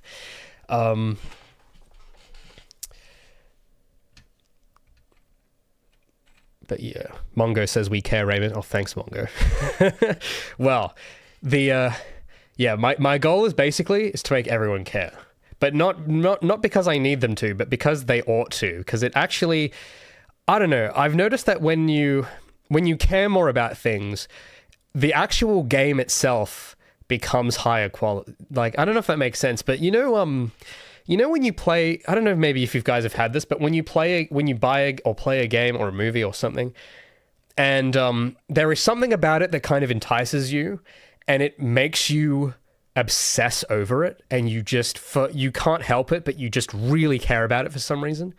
Like, I guess, what do people call that now? They call that a hyperfixation. I guess that's the word for it now. I have a sense that to achieve something where your thing becomes someone's hyperfixation, this is the price. Like, this is kind of what you have to put in hyperfixation to get out hyperfixation. That's what I believe. And I don't have like a spreadsheet with numbers on it to prove it, but I have noticed that the people who I know that weren't hyperfixated on their work did not receive hyperfixated attention from anyone. And it's not necessarily because you want people's attention. I don't think you should. I think there is definitely a wrong reason to want attention. And it's not necessarily because you should want praise, I think. It's just because, for me at least, when something you make becomes the hyperfixation of someone else, it becomes one of those artifacts of attitude. And it might plant a seed for them to then make something that the next person gets hype of. It's continuing like the continuum. That's a weird sentence to say, but it's a ritual that's going on, a rite of passage or whatever you want to call it, and you're continuing that. That's why I think it's important, because the world I'm terrified of being in is a world where no one gets hyperfixated on anything and nobody cares about anything. I think that's kind of that's how the world dies, is when you get to the point where everyone is so demoralized and so desensitized that they don't care. Because I don't know, I've just found for me it's easier to get through stuff in life when you have something in your vicinity that makes you really care about it for some reason. So part of my goal there is for my thing to one day be something like that, because I don't know, it feels like the right thing to do, even though it's way harder. It's so much harder to do that. It's extremely immediately unrewarding to do that. But I don't know, if I end up doing that, I could die and I wouldn't mind. Like, I'd be happy if one person ended up looking at it that way. That would make my whole life pretty much. I don't know, I can't think of a better... I don't know, because you don't get a lot of time on the earth, and it's like, well, if I get to leave behind anything, that's what I would want, even if it means it's not immediately gratifying. So Strawberry says it's the Ouroboros of creativity. I suppose. I don't know if I would use Ouroboros, because the Ouroboros symbol is sort of like it's eating itself. It's sort of destructive, I think, the Ouroboros. But it's more of a... Oh, do I want to get into this? I don't know if you guys are ready for this idea. Let's just say it's a continuum. And by doing this sort of thing, I think by thinking about stuff and trying to put something into it so that you get an outcome where the attitude you put in is the attitude that people get from it. I think it is I totally forgot what the end of my sentence was going to be there. Oh, I lost it. I had my train of thought. But it's sorry, I forgot what I was going to say. I think you get what I'm trying to say though, right? Coestus is the thing that pulls you in. It's called a black hole, but it's not quite like that. See that? Okay, so there are things that pull you in for the wrong reasons, and those are black holes. But I think there is a difference between something that pulls you in a certain way. I'm trying to think how to explain this. So it's like. So let's look at the black hole analogy for a moment, because that's a good thing to keep in mind. For me, things like Fortnite and Apex Legends or whatever, those are kind of like black holes in the sense that they pull you in and keep you in the present. And what I mean by that is that they keep you satiated with novelty all the time, and they keep you there. What you are not doing when you're playing one of these games is you are not thinking about the future or the past. And what I mean by that is, like you saw the way I was talking about games in my last devlog, where I was talking about older stuff. I was talking about the people. I was talking about, the way they were thinking, the lifestyles they were living. That is in the past. Like when you get amazed by Halo 3 and you think about, man, how did the guys that made Halo 3 do that? When you have thoughts like that, you are not in the present. You are thinking about the past. And when you're thinking about, how do I pass this on? How do I make something else that's like that cool? You're thinking about the future. What you are not doing in either of those cases is thinking about the present. And I think that's kind of the sacrifice. I think that's the ultimate act of sacrifice you make when you're trying to do something that survives. Because to make something that survives, you have to take from the past and give to the future, in a sense. But what I don't like about a lot of the live service games is that they are turning you away from that continuum that has existed long before games. This is an idea I came up with recently that I've like told one person about it, and it's a bit of it's not a strong idea yet, but I think it's got some steam to it. But a lot of the stuff I see, like Netflix, Disney Plus, all this other modern stuff, it's not, you are not thinking about that. It's pulling you into the present and keeping you pinned there. That's kind of what a black hole is. But this other thing, when it pulls you into it, it's more that it pulls you differently, because a black hole's pull is very strong. But the older stuff, it has a softer, subtler pull. So that's why you kind of have to go out of your way to notice it. It's not something you will notice by being in the present. You kind of have to have a curiosity. And then when you decide to be curious, then the stuff starts to allure you, and you kind of pull yourself towards it in a way. That's kind of, I don't know. So it's not quite like an Ouroboros. It's more I don't know. It's a continuum. But I know that word means different things to people. It means something really weird to me that I don't know how to explain in English yet. But I think it's sort of like the fabric that ties enduring stories together. It's it's like the chain of inspiration, because anything that you thought was great was inspired by something. So and that what came before and what came before, and that continuation of this guy made a thing, it inspired some guy 20 years in the future to then go and make his thing, and then that continuum just continues throughout all time. And I think that's I don't know. I think what annoys me just so much about like the newer games is that they aren't in the continuum. They aren't pulling you there. They're keeping you in the present, and they're not making you think about what the previous link of the chain came from.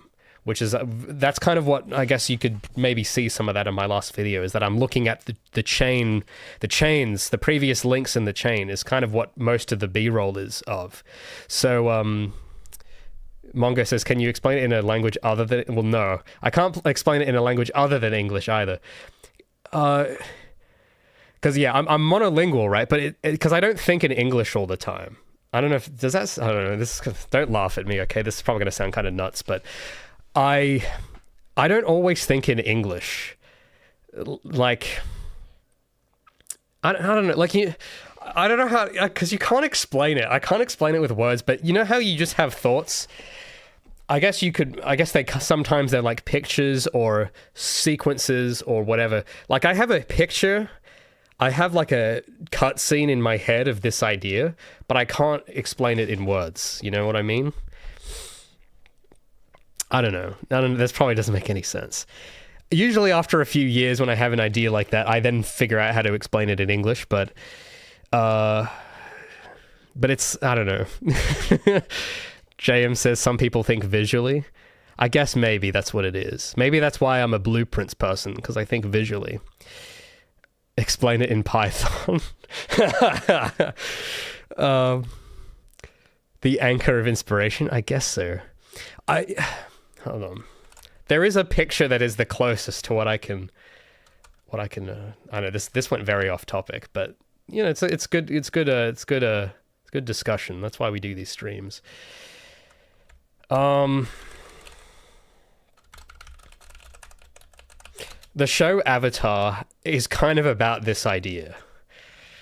So that's what's so brilliant, is that the idea can be explained if you watch all of Avatar, but I guess it could also be explained by this image. So I actually deliberately used this image in my last video on purpose. I don't know, after this stream's done, you guys should go and rewatch that episode with all of what I've just said. And I want you to think very carefully about the B-roll I've chosen to use, because I've hidden a lot of subtext in the choice of B-roll. But this is the picture that my brain thinks, and I don't know how to say this picture in English. But you understand, I think you understand when you look at this what I'm trying to tell you. It's, this is the continuum. This is the continuum, okay? This is the only English word I have for this is the continuum. And this is what the continuum looks like. But it's not something you can physically see in the real world. This is something that is happening. It is real, it is happening, but you can't see it physically. You aren't going to walk outside and see a big line of people. It doesn't work like that. But this is what's happening spiritually. This is what's happening, this is what's happening, okay? And I can't explain this in English, but this is what's happening, okay? And I don't know how to, look, if you don't get it, then I can't explain it for you. You have to really think about it more, and you'll probably get it. but you really have to internalize this image. And if you really think about what this image means, you will understand what I'm trying to tell you. If you don't understand, then you just, I don't know, you're playing too much Fortnite. You're a Zoomer, you're playing too much Fortnite, and you get off your TikTok and your Instagram, and you want to sit with this image for a few weeks, and you'll understand what I'm trying to tell you. Okay, you gotta live the boomer lifestyle for a bit, and it'll make sense. Okay. JM says you have difficulty properly expressing your current thoughts. Yes, I do very much. That's why I'm a terrible person to work with, because this is how I think. I think in pictures like this. Like every so often I'll have this sort of vision or a picture of something, and I don't know how to, it'll take me like 6 months before I can figure out how to word it in English or something. That's why blueprints and me go together so well, because I don't know how to say something with commands or whatever, but I can picture how the nodes go together. So I don't know, I'm a very visual kind of thinker, I guess you could say. Coesta says, chat, time to get philosophical. What created the continuum? Well, I don't know if you want to go there. Well, I don't know, you can in your own time you can think about it. K1 says, hang it up on your wall for a couple of weeks. Yeah, no, but really think about this, okay? You know, like this is an old show, and I remember seeing this like on TV once, and it took me like 15 years before I looked at this again and realized what it was saying. But I don't know. I know this sounds kind of crazy, but this is important stuff, okay? Because when you start noticing this continuum going on, okay, study George, you guys know who George Lucas is. You all of us know who George Lucas is. There's a reason why you know who George Lucas is. That is not an accident that you know who George Lucas is. The reason you know who George Lucas is because he exists in this continuum. He is in this line. And if you really study George Lucas, you will understand what I'm talking about, because the whole plot of Star Wars and all the stuff, he didn't just make that up out of nowhere, okay? He wasn't on Wattpad making up random stories saying, oh, wouldn't it be cool if then we had this big Wookiee guy and he flew a spaceship? No, George was not thinking like that. If you study George, all of Star Wars is based on, like, you know, Anglo-Saxon mythology, Greek mythology, like all this old mythology that is centuries old. And he analyzed all of that. He studied Joseph Campbell, big influence on him. He studied a bunch of sources, and basically his goal was to make he wanted to tell a modern myth. And he studied mythology seriously, and then he did it. And there's a reason why he felt the need to do that, and why a lot of modern Star Wars doesn't. But George's goal innately was to exist in this continuum. And what you'll notice is a lot of old good media does the same thing, whether they realize it or not. Even Avatar. I mean, like the guys that made this show, what do you think they were thinking about when they drew this? Because they have to draw each frame of this show. This was traditionally animated. Some guy had to storyboard this and make up this picture, or the idea of the Avatar in the first place. You think that was just some random fluke? Wouldn't it be cool if there was a boy that, like, incarnated? Like, that'd be cool. No, it's way more than it would be cool.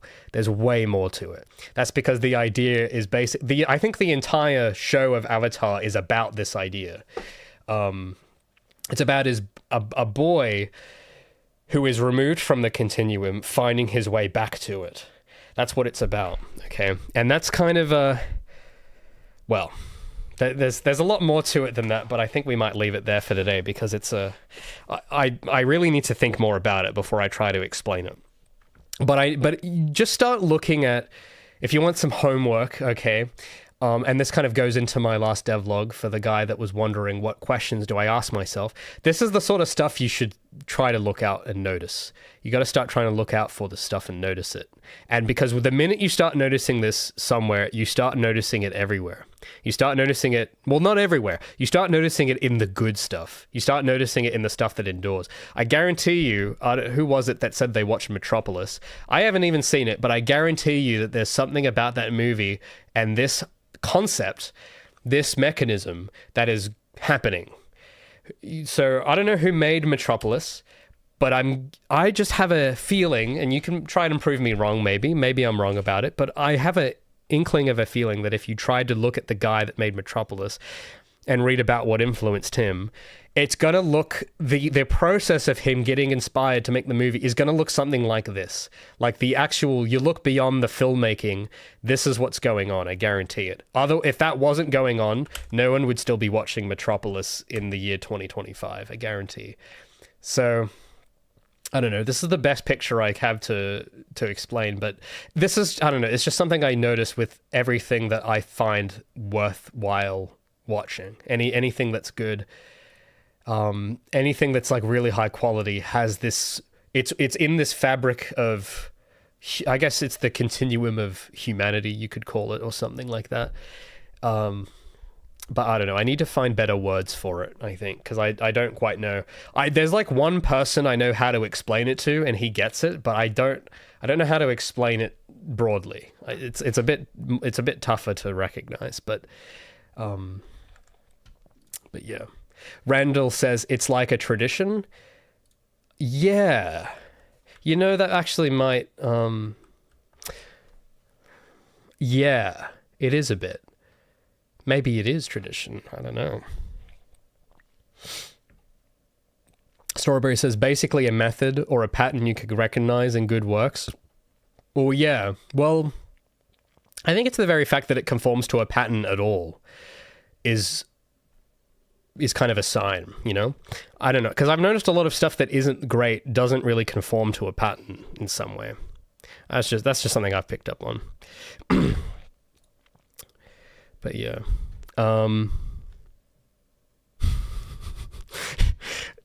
Okay, no, it's not just the voices in my head, guys, okay? You got to stop bullying me about that. Maybe I shouldn't have told you about those. But no, this is the stuff that the voices can't explain yet. This is like the images. That comes before the voice. You got the images first, then the voices start chatting about it, and then I know how to explain it in English, and then I can explain it verbally. That's how it works. That's how my OS works, you could say. The cycle of inspiration, yeah. Or maybe that's what the Lion King is about, because they had a similar version of that idea. They had the circle of life. So maybe, I don't know. You know, I'm starting to notice now that the Lion King is kind of about that. There's a continuum of the Pride Rock. There's a way things are done at Pride Rock, and then Simba gets subverted and gaslit into running away, and then the rest of the movie is his path of actualizing to get back on track to the continuum, and then he does. And I think, well, yeah, Avatar has that, Lion King has that, even Treasure Planet, because I was showing a lot of clips of Treasure Planet. That's kind of the same as well. It's actually kind of the same story. So I don't know. It's man, I'm actually starting to notice it a lot now that I'm thinking about it. I'm just having a flash of images in my head of all this media where I can start recognizing it. But yeah, Jamin, am I pronouncing that? Jamien says Raymond is getting the Akira treatment from his own mind. I have not watched Akira, but I hear that it's pretty good, so I'll have to give that a shot. You should get into music theory. I probably should, yeah. I've always been very intimidated by music theory. But I probably should get in. I probably should look into it more. K1 says Simba was caught slacking though. Well, I mean that's kind of part of it, isn't it? Is that oh man, okay, this might be a bit too far. Okay, this might be a bit too deep into it. But because I haven't watched the movie in a while, but doesn't he literally become a bug person in a like, because he gets gaslit into thinking that he's responsible for killing his dad by Scar, and then he's like, run away and never come back, and then he runs off, and then he just starts eating bugs. Isn't that what happens in the movie? Simba goes off into the jungle with these two dudes, and then they're just eating bugs all the time. And what's wrong with that, right? like if you this, so the kinds of questions that dude at the start of the stream was asking, this is the sorts of questions I start asking myself. These are the sorts of questions I start asking when I start really digging into something. So you might look at that part of the story where it's a Hakuna Matata, we're just a chill dude, everything's fine. Why is that wrong? What's wrong with that point in the story? Because ultimately what ends up happening, well, while he's doing that, frickin' Rome is falling, pretty much. Pride Rock is being usurped by hyenas. The entire lion pride is being taken over. And there is no food. There is, because I'm trying to remember, because then Nala comes in and she says, like, everyone's starving, they're managing it horribly, you have to come back. Because then, yeah, Nala comes back and finds Simba, right? She comes for him and pulls him out of this sort of carefree, in the present lifestyle. Because that's kind of what the real problem is that Simba is like the guy that can fix it. He's the link, he's the next link in the continuum. But he's kind of resigned himself from that. And he's like, no, I'm just going to be a chill guy and I'm just not going to worry because everything's fine when you know it isn't. And he basically just completely absolves himself of any responsibility to fix anything. And it doesn't cost Simba anything personally to do that, but there are long-term consequences because then the rest of his people all I don't think Pride Rock's going to last very long if he does that. So that's why Nala comes in, gets him to start thinking about she takes him out of the present into the future, into the past. He then goes and has that big moment where he talks to his father in the sky. I can't remember the exact order, but he has the monkey character. He talks to the guy in the sky. Remember who you are. They have that moment. And then he he becomes actualized. He goes back to Pride Rock and he takes it back from the people trying to take it over, and then the continuum. I think doesn't he? Then there's like a second movie where he has kids or something. That's the that he inserted himself back into. He got pulled out of the continuum and then came back, and then that attitude of Simba is now going to live on. I mean, the attitude of Simba lives on right now. I mean, if it didn't survive, I wouldn't be talking about it. There's a reason why Lion King is a classic. There's a reason, and even that whole idea is not even original. Disney did not come up with that idea. Isn't that literally that's Hamlet, isn't it? Isn't that some like Shakespeare story? Hold on. I gotta fact check this real quick. Lion King inspiration. That's how you know, that's how you know, because even the very idea of that whole story is based on a lot of mythology that came before it by other people. And I guarantee you the people that thought of doing Lion King, which if I think they were the same guys that did Treasure Planet, I think. Because these guys were like the people that brought in the golden age of Disney. And I think their last project was Treasure Planet before they got the axe. But, okay, I don't know what this is, but Lion King Hamlet. I think I'm pretty sure it's Hamlet. But you'll notice that the story is the same. It's the same characters, the same archetypes, the same beats. But it's a different spin. It's a different tone. That's kind of what makes it... That's what renews the chain, is that it's the same attitude, but it's a different coating. It's refreshed. It's new. And I don't know, I think the reason that is important is because people need to be reminded of those things. People need to be reminded about what endures. So I don't know. I guess people are asking here. I don't know. I can't remember exactly, but I'm pretty sure it's based on... there's elements of Hamlet and a bunch of other stuff. So, the continuum is all around us. I think maybe that's what George Lucas was thinking when he came up with the idea of the Force. Maybe that's the same idea. So I don't know. Yuto says AI slut page. It did kind of look like an AI slut page. I've actually been seeing a lot of those lately. Have you guys noticed that? I've been trying to Google some stuff lately.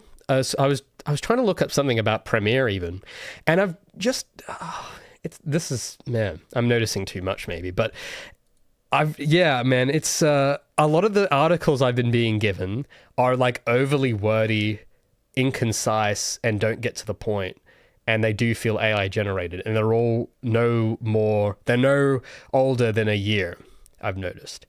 And I don't know, is it just me that's happening to? Do you guys get that as well? BK says, I think we learned about this in our game design class, but the best word for it might just be a meme, culture passed down through generations, not internet meme. Yeah, I think absolutely. I think, yeah, a lot of people actually have actually don't know where what's the word for it? The etymology of the word meme, because that's a Richard Dawkins idea, where it's basically it's like a gene, but it's an idea. That's kind of that's where the word meme came from, and then it became I think there is something I've seen that actually does use the word meme with its original in definition. I think it's Metal Gear. I think they use that word that the proper way. There was what was that line? There was some specific line from one of the Metal Gear games. It's like, that's the future, Jack. Memes or something. But it's true. But it basically, yeah, it is. It's the continuum of memes, of ideas. So, and I don't know, you start looking at media that's good, you will notice that a lot of them share memes in common, or genes in common, if you want to look at it like that. You'll start noticing it. I add Reddit at the end of my search now. Yeah, I might have to start doing that too. Yuto says, I can't read a random article page anymore. Just, yeah. Well, even Reddit and Wikipedia, I'm actually not, I'm finding less reliable as well, actually. There's been a few Wikipedia articles I've seen lately that just, because the Wikipedia has a certain standard you're supposed to write to, and there was some article I was reading, it might have been about Mod Nation races, and in the article of the Wikipedia article, the guy writing it starts going on this rant about Sony in the Wikipedia article.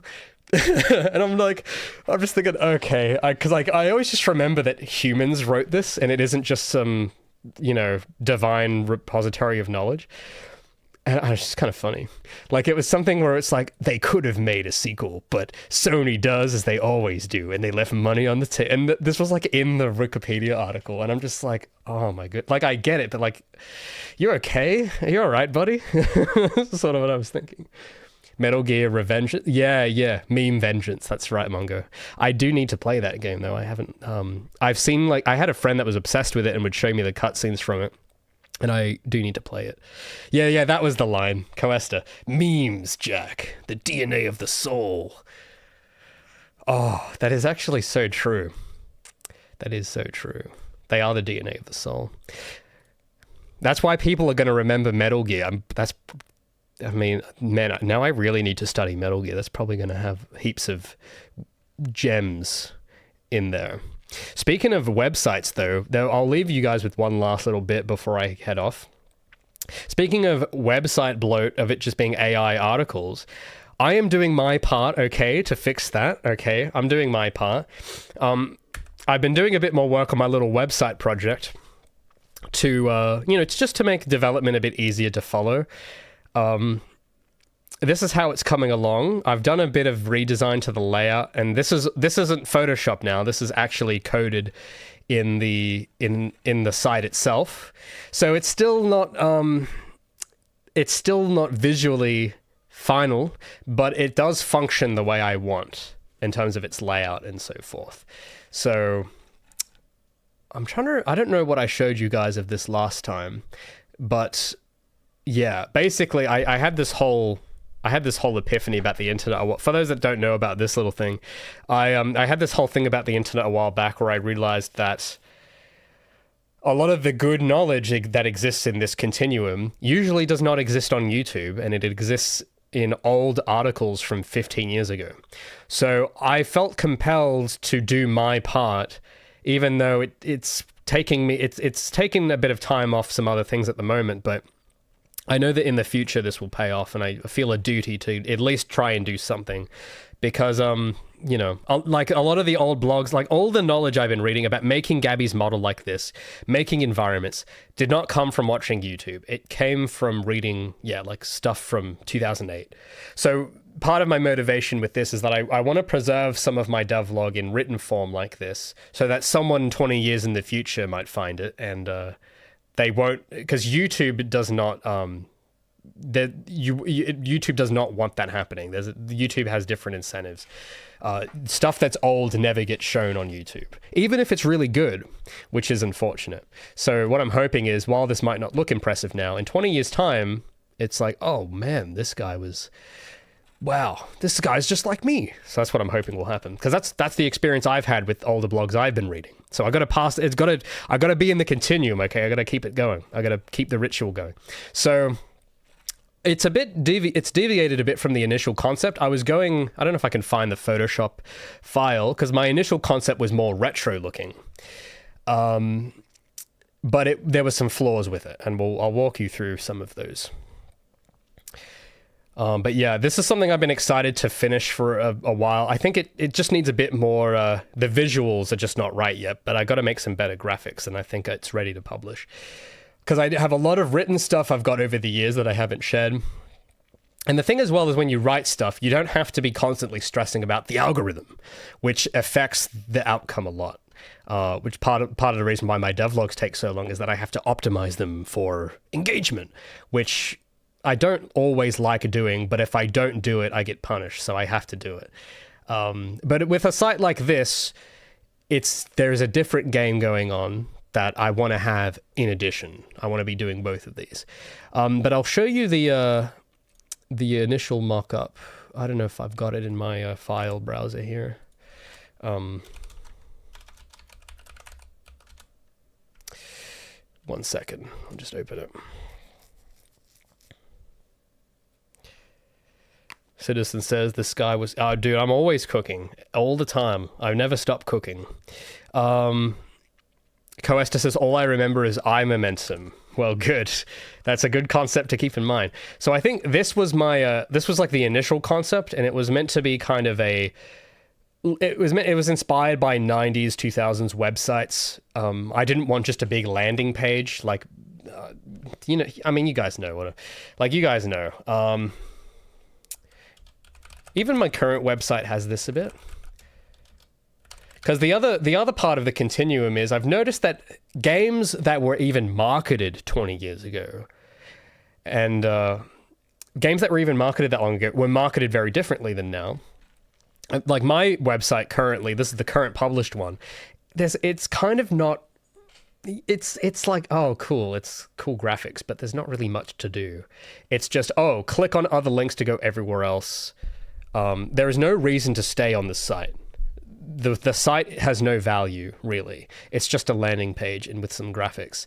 But you notice how old game websites actually were more high effort? Now, I know what people today would say. They would say, oh, well, the website isn't worth it because it's, I don't know, what reason would people use now? It doesn't sell or whatever. I don't know. There'll be some reason where it's like, there's no immediate incentive, so therefore it's bad. And then they'll make some boring landing page and whatever.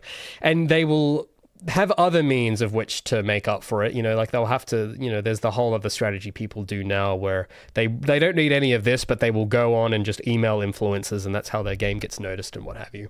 But I've always kind of been doing, I guess, my own strategy, I guess. And part of it is that I don't know, I guess you could say that, because a lot of games rely on attention to be noticed, and that usually they get that from influencers. Whereas for me, I'm kind of being my own, I hate using the word influencer, but that is the word people use.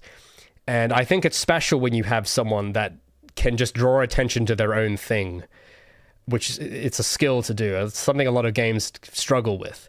So even if it doesn't seem immediately relevant to the game, it is, if you think ahead beyond the present, you will see that it is kind of all connected. And this is what a lot of older games had to do before the internet. And I've always been curious what would happen if you did that today.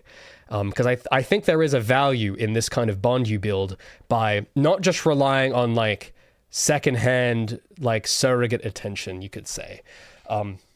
But if you can draw that in yourself and build your own direct bond with the people playing it, rather than forming a bond through an influencer sort of thing. That's kind of, I don't know, that's something I've always kind of been interested by. So in terms of the intentions, that's what it's about.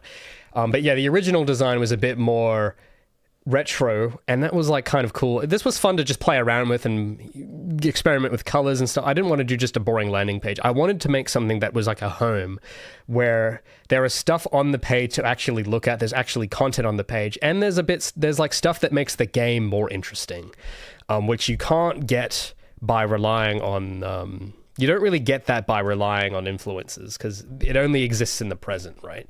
But in you guys remember like the old Bungie website, or the old I'm just going to use Bungie because I know Bungie did this, where the Halo 2 website, it had all these, it was really well designed, it had all these cool graphics, and it had a bunch of cool information about the game, and it had all this lore about the Covenant and all this, like, it was really well done, and it was memorable, because I mean, I still remember it, my friends still remember it.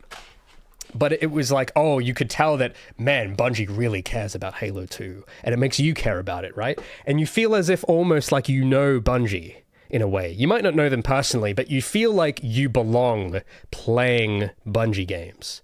That's kind of how it felt for me at the time. And that's kind of part of this as well. So in terms of the design, so it's deviated a bit from what it was, but because part of it is that old websites, as charming as they were, there was a reason why people stopped designing websites like that. So even the Bungie, if we go and look at Bungie's website, for instance, because I guess this is kind of part of a continuum as well. K1 says the Halo 2 PC site is sick. I think I know the one you mean. It did look pretty cool. I'm trying to remember the site, bungie.net. The Bungie website now probably looks very forgettable. But if we go back in time 20 years, actually, let's look at bungie.net now. It's probably just all marathon and stuff. Yeah, this is kind of boring. But if we look at 2004, like it's a billboard, which is fine. Billboards are good, but it's just a billboard. There's nothing more to it. It is just a billboard. But let's look at 2004. June 11th, 2004. Oh. We can't do that. Okay, well, let's go to one of these blue. I don't know what the difference is between the green and blue circles. Let's just click on one. Let's go November 2004. What was Bungie.net doing?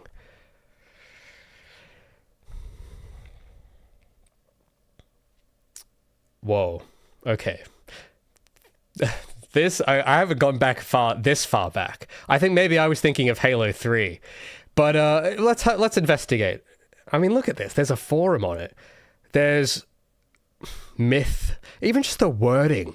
The word myth on fallen lords. That sounds so cool, man. And look, they've got little weekly updates here, which is what I want to do on my site as well, because surprisingly, writing weekly updates is way cheaper than making devlogs, and they last longer. Oh, Halo 2 launch. You see how it kind of feels like I'm talking to a person?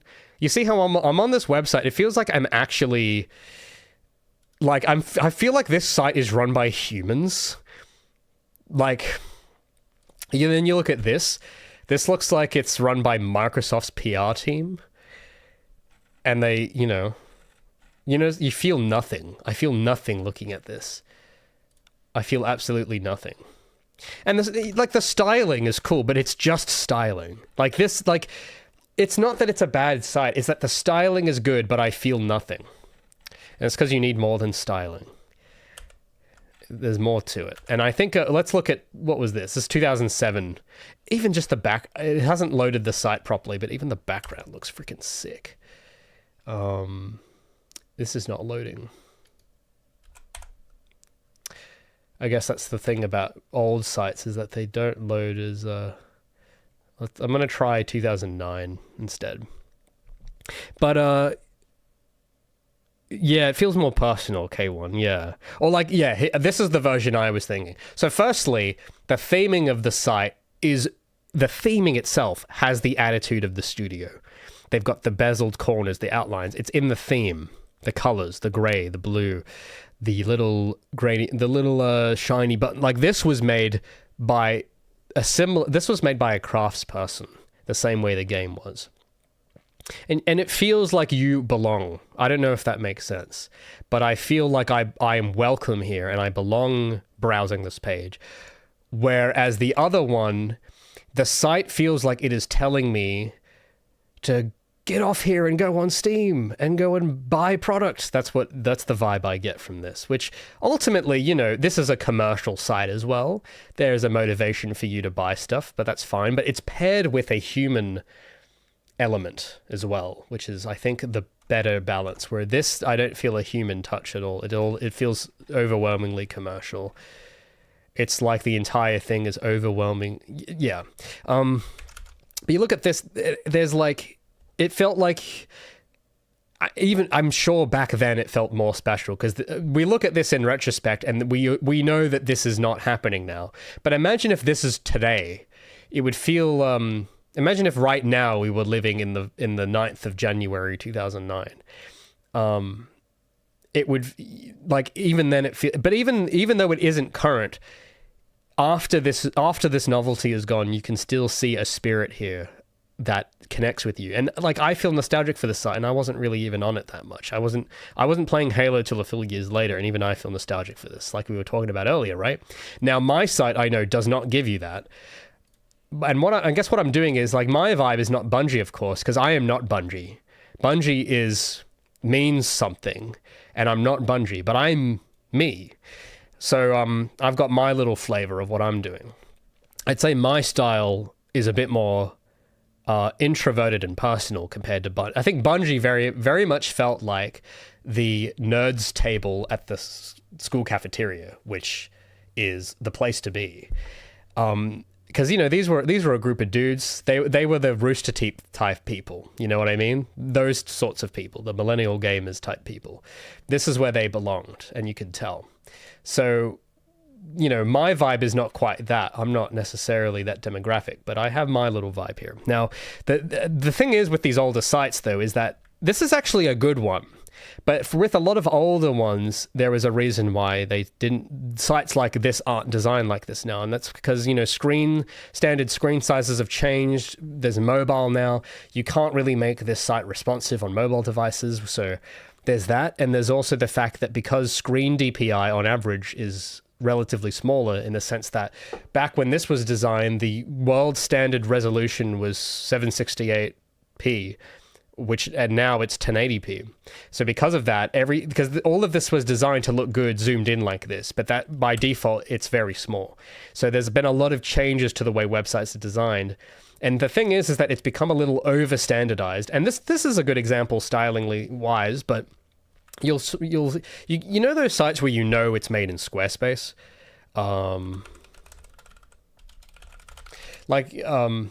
Yeah, like you look at like a Squarespace demo site, and they all kind of look like this. Even the Squarespace website looks like a Squarespace website.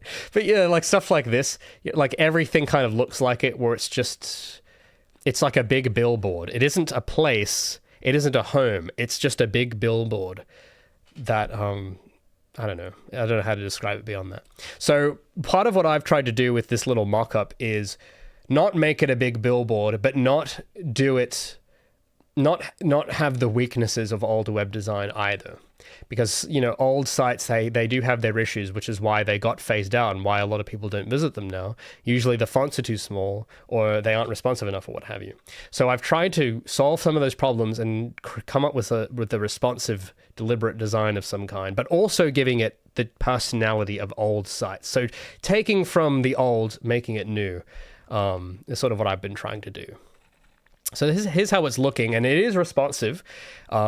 So the general theme of the site is that there's basically a big column in the middle with the contents, and then there's a sidebar with navigation, and then I want to have I want to pick a different background that has some graphics, and I want to have this mural on the side. When I've got Gabby there at the moment as a test, but I want to do, this isn't the one I want to use. I'm just using it as a test to test the scaling and stuff.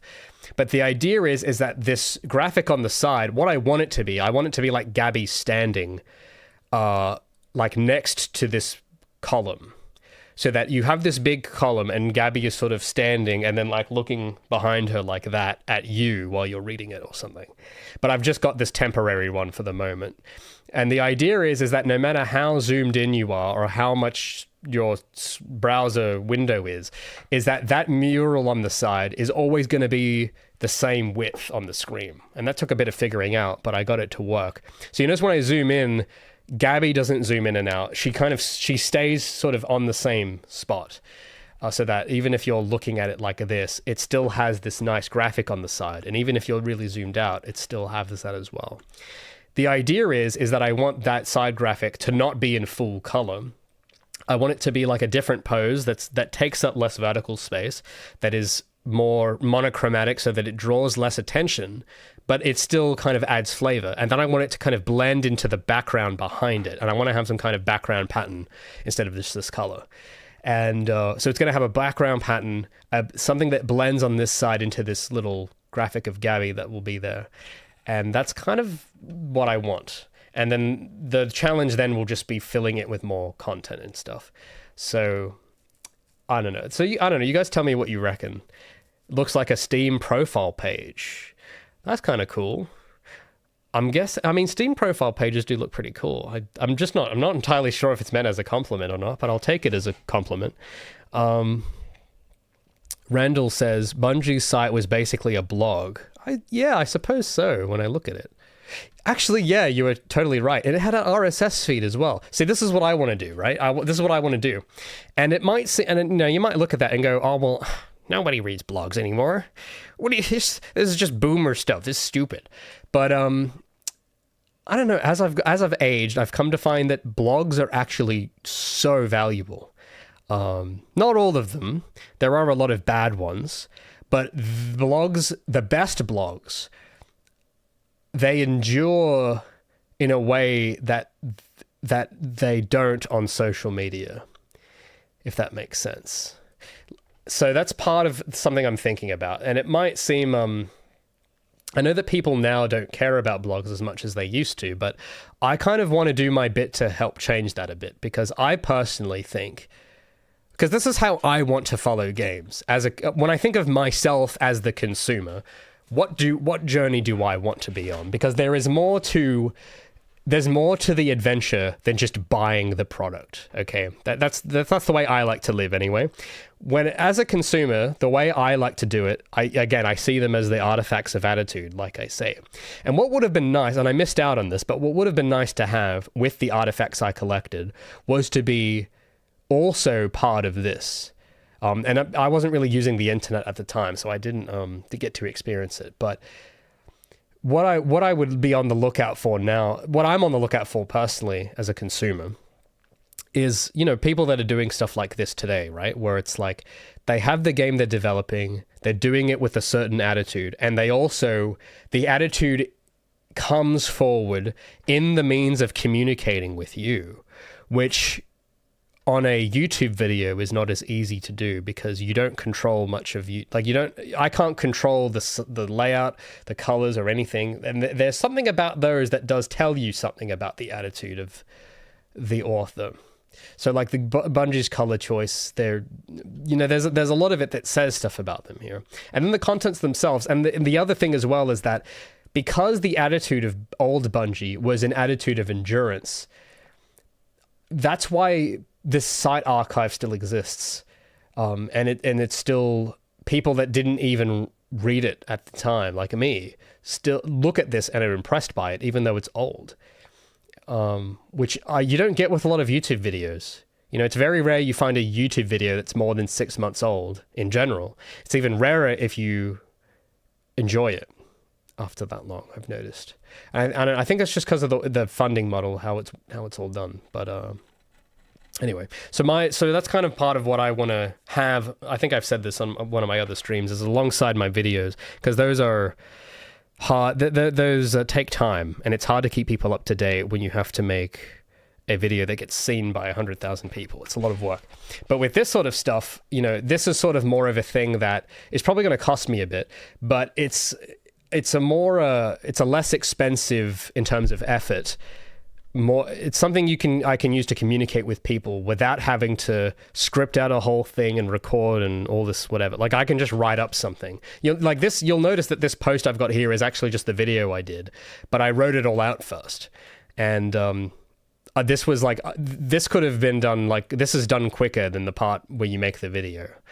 And that's something I'd like to have with people. And the cool thing about doing it this way is that you guys can appreciate it in the present, but also people that come after you can find this. And it isn't going to be obfuscated by the YouTube algorithm or something, which I think, I don't know, that's something I think it matters. And I've been thinking about it for a long time, and I wanted to take some action on it. So it's nearing completion. It did take me a bit of time to learn how to, because I'm doing this just in HTML. So it took me a bit of time to learn, but it means that I think it's going to be a very debloated. I can't really test it. I haven't tested it yet because I'm just hosting it locally, but I think it's going to be a very much debloated site compared to my current one. Because it's simple. It's literally just got pictures and text. It doesn't even have any scripts on it or anything. Maybe I'll add some a bit later if I need it, but it's not going to be as expensive in terms of bloat as like Wix or something. So I know most people probably don't care about it, but I know some people will. There's some people that really love that kind of thing, and I can appreciate that stuff too. But yeah, text doesn't age, says K1. Yeah, man. Yeah. Oh my God. That is so true. Yeah. Cybershell says, I like the intent of the previous design. It was exciting. You mean this version? Sorry, I didn't see a message till just now. If that's the case, I can try to, I don't know. I can try to think about if I can do something to make this more. I think maybe it's because I don't have the sidebar fully graphicked up yet. Because I've just got it only on text right now. So what I might consider doing because I do want it as well, where pages that are about Project Feline will have a more Project Feline theme to it. And what I might consider doing is trying to do some kind of graphic on the side behind the text to make it look like it's being put there on a panel or something, if that makes sense. Like some kind of holographic panel or whatever. And the thing is that that's easy to do now because I know where this is placed and I just have to make it a background element. Just to kind of add, I think maybe that's what you're seeing, is that this has less styling elements than my initial version, where each of these has a box around it. Maybe that's what it is. I don't know. I'm just guessing, because I haven't bothered to do all that yet except for the middle. But it's something I'll consider doing. My main focus was just getting the layout, where I know that I have a graphic on one side, and I know that the content is going to be taking up this much space in this way. Because ultimately, as cool as older websites are, I do find them hard to read. And that's why a lot of old blogs died, is because other sites became easier to read and people went everywhere else. So I think, yeah, you guys have probably seen, like with some NeoCities. Go and look at some NeoCities sites, you'll probably see this. And this isn't like a... it's good and stylish though. That's the thing, is that I admire NeoCities sites that stick very faithfully to the old style, like this, for instance. Like this has it, and that's cool. And if that's what they want to do, that's awesome.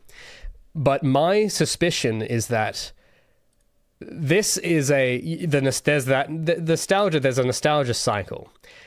And I think at the moment, this is starting to get more attention because it is in the nostalgia cycle. But it will fall out again. That's just how it works. When you have something that's old, when you have something new, it becomes old.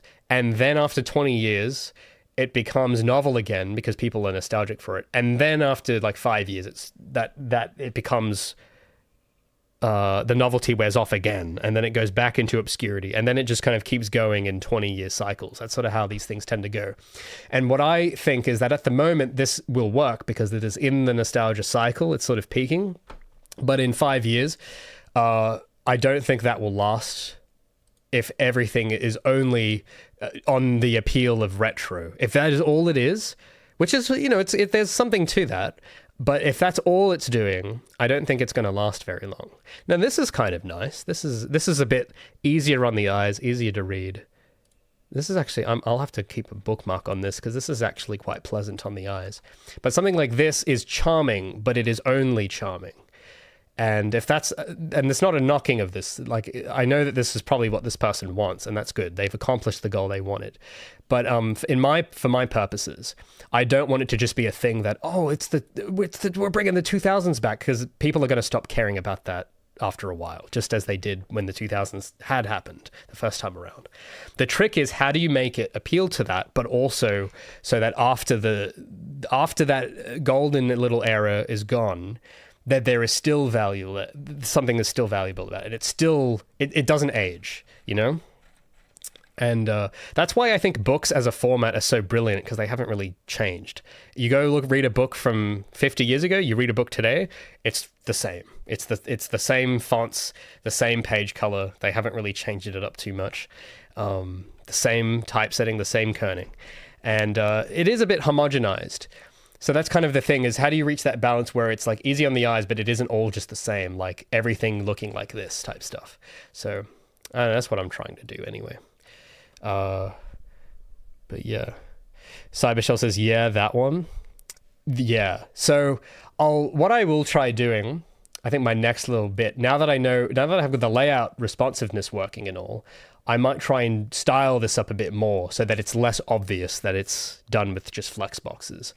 And maybe, I don't know, I'm curious what you would see then. Because one thing I didn't like about this old one is that it is a bit hard on the eyes, and it doesn't work very well with responsive layouts. Because if you take this and full screen it, it'll look kind of like this. And there's all this space not being used, and you're kind of being punished for using a bigger screen. And I don't know. That's what old sites would do, and it worked at the time, but I think, I don't know. When I tried actually doing it in the browser, I didn't enjoy it. But no, maybe there's bits of this color scheme I've tried to take some of them and I've toned them down a bit to be darker. So I don't know if maybe there's something about the colors you thought was better about this one as well. I do like this sort of background shade here that I haven't used that in the current version yet, and I might want to use that somewhere. But yeah, my main intention here is that your eye is drawn to the middle column, to the contents, and you are delighted by the rest. So yeah, this graphic again is not final. I want to use something that's grayscale, not in color, because the idea is that the background isn't just boring and there's stuff there and it's like, oh, this is cool, there's all this personality in the background, but it isn't stealing all the attention away from the contents, which is what a lot of older sites did. And I think that's part of the reason why they aged out, because in terms of pure design, there is too much competing for your attention, which is why it didn't age well. That's what I think anyway. Check out the blog Old Man Murray. I will do that.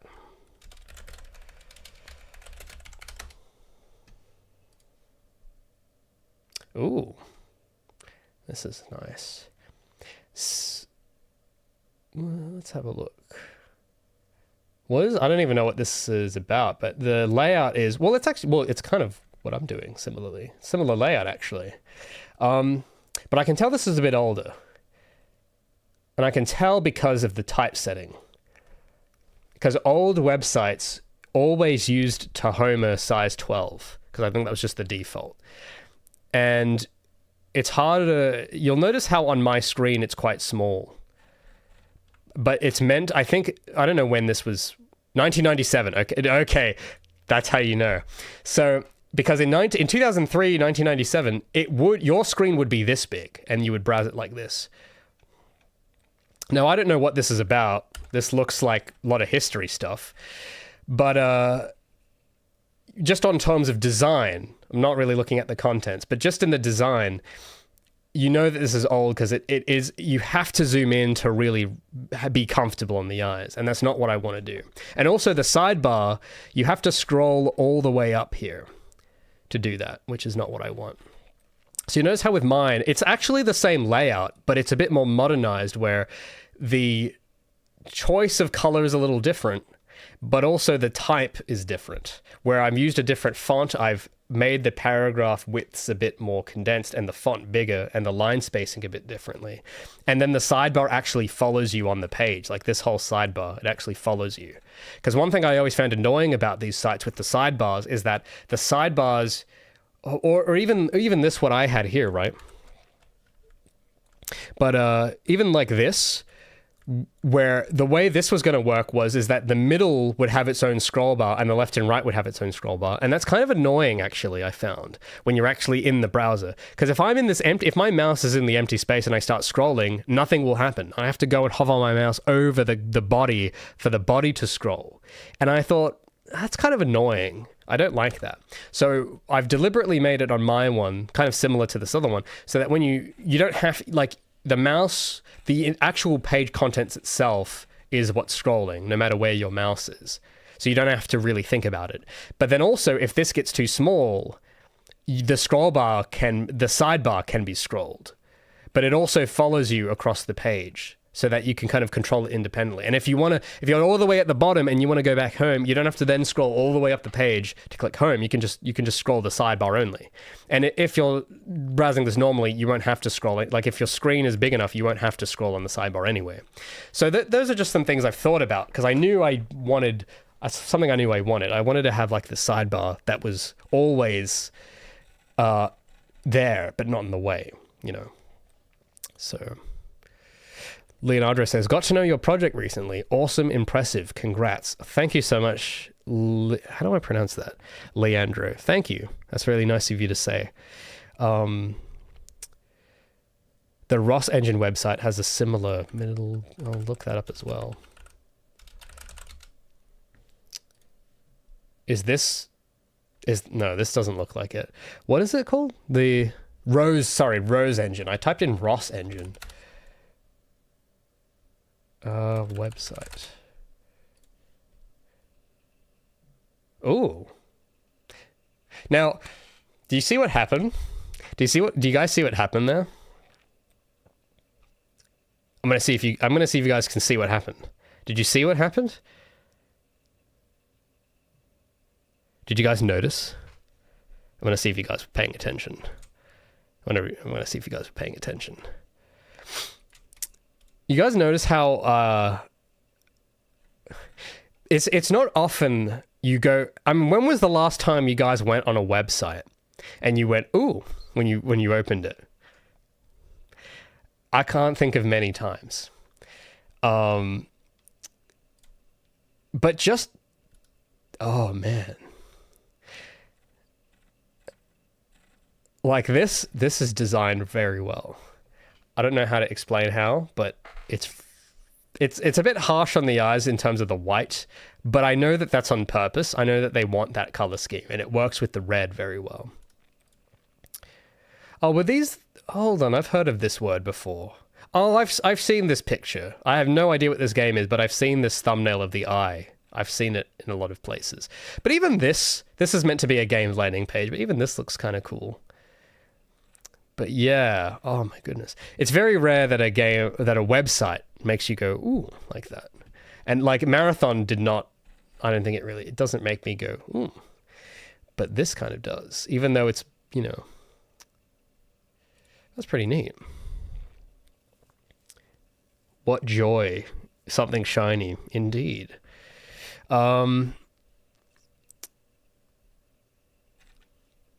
It's pretty cool. But you notice how it's also loads very quickly. You guys notice that?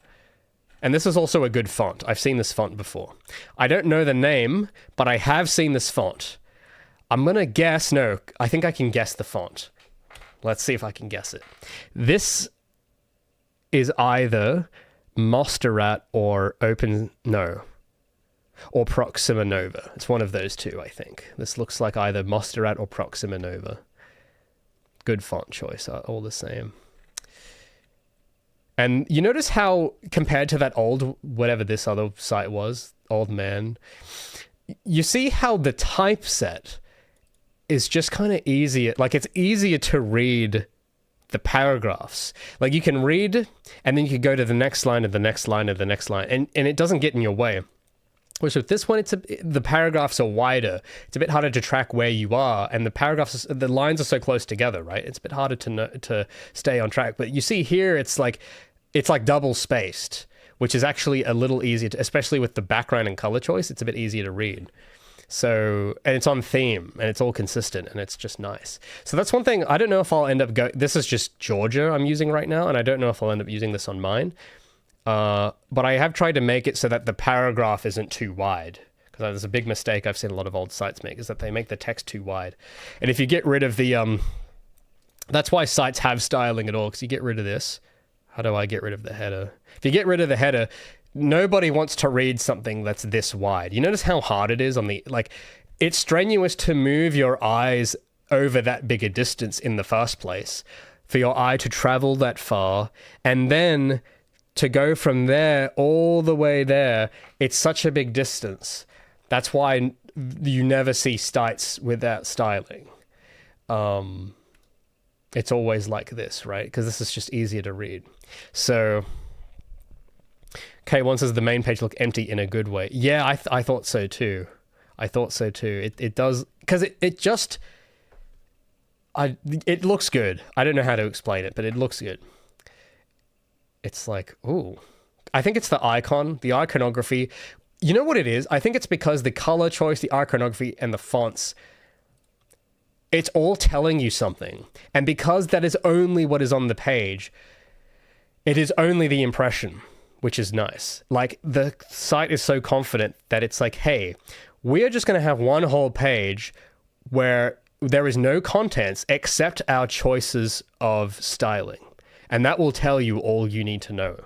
And it kind of does. I already get an impression about how these people think and who they are based on this. Just even these little grid things in the background, these little bits, this tells me, like, I get a vibe about this. It tells me something about who they are.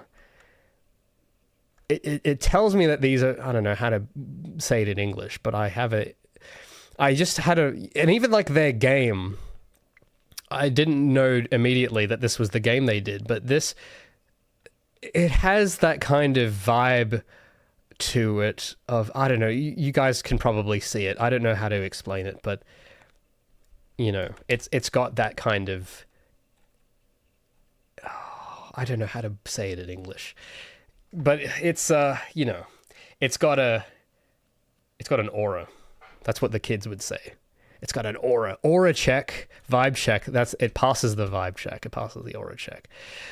This does not pass the vibe check. This Squarespace. No. But yeah, so that's kind of what I've been also doing. So I got the video out. I'm working on the next one. And then I've just been trying to get the styling on this going so that when this is out, what I'm hoping is that, because I have a lot of archived posts that I want to put up here as well that you guys will have, and a lot of stuff about Gabby and the characters and everything. So that way it's, you know, it's sort of like it could be like its own little wiki as well in a way, where you've got little blurbs about the characters or bits about, you know, like that kind of stuff that is just permanently there and you don't have to dig through the algorithm to find. That's what I'm wanting to do. So, BK says aesthetic. Yeah, I guess they would say aesthetic. Classic. Yeah. Has an edge to it. It's it isn't just that it has an edge. It has something else. It does certainly have confidence, but there is also something else where it has that kind of I have pictures, but I don't have words to say how. But just the game itself tells you it as well.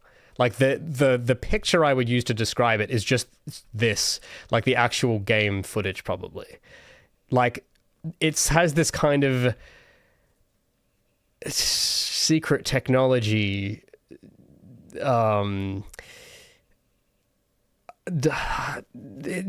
use the word dystopia. I can feel that a bit as well, but it's I see. I can't.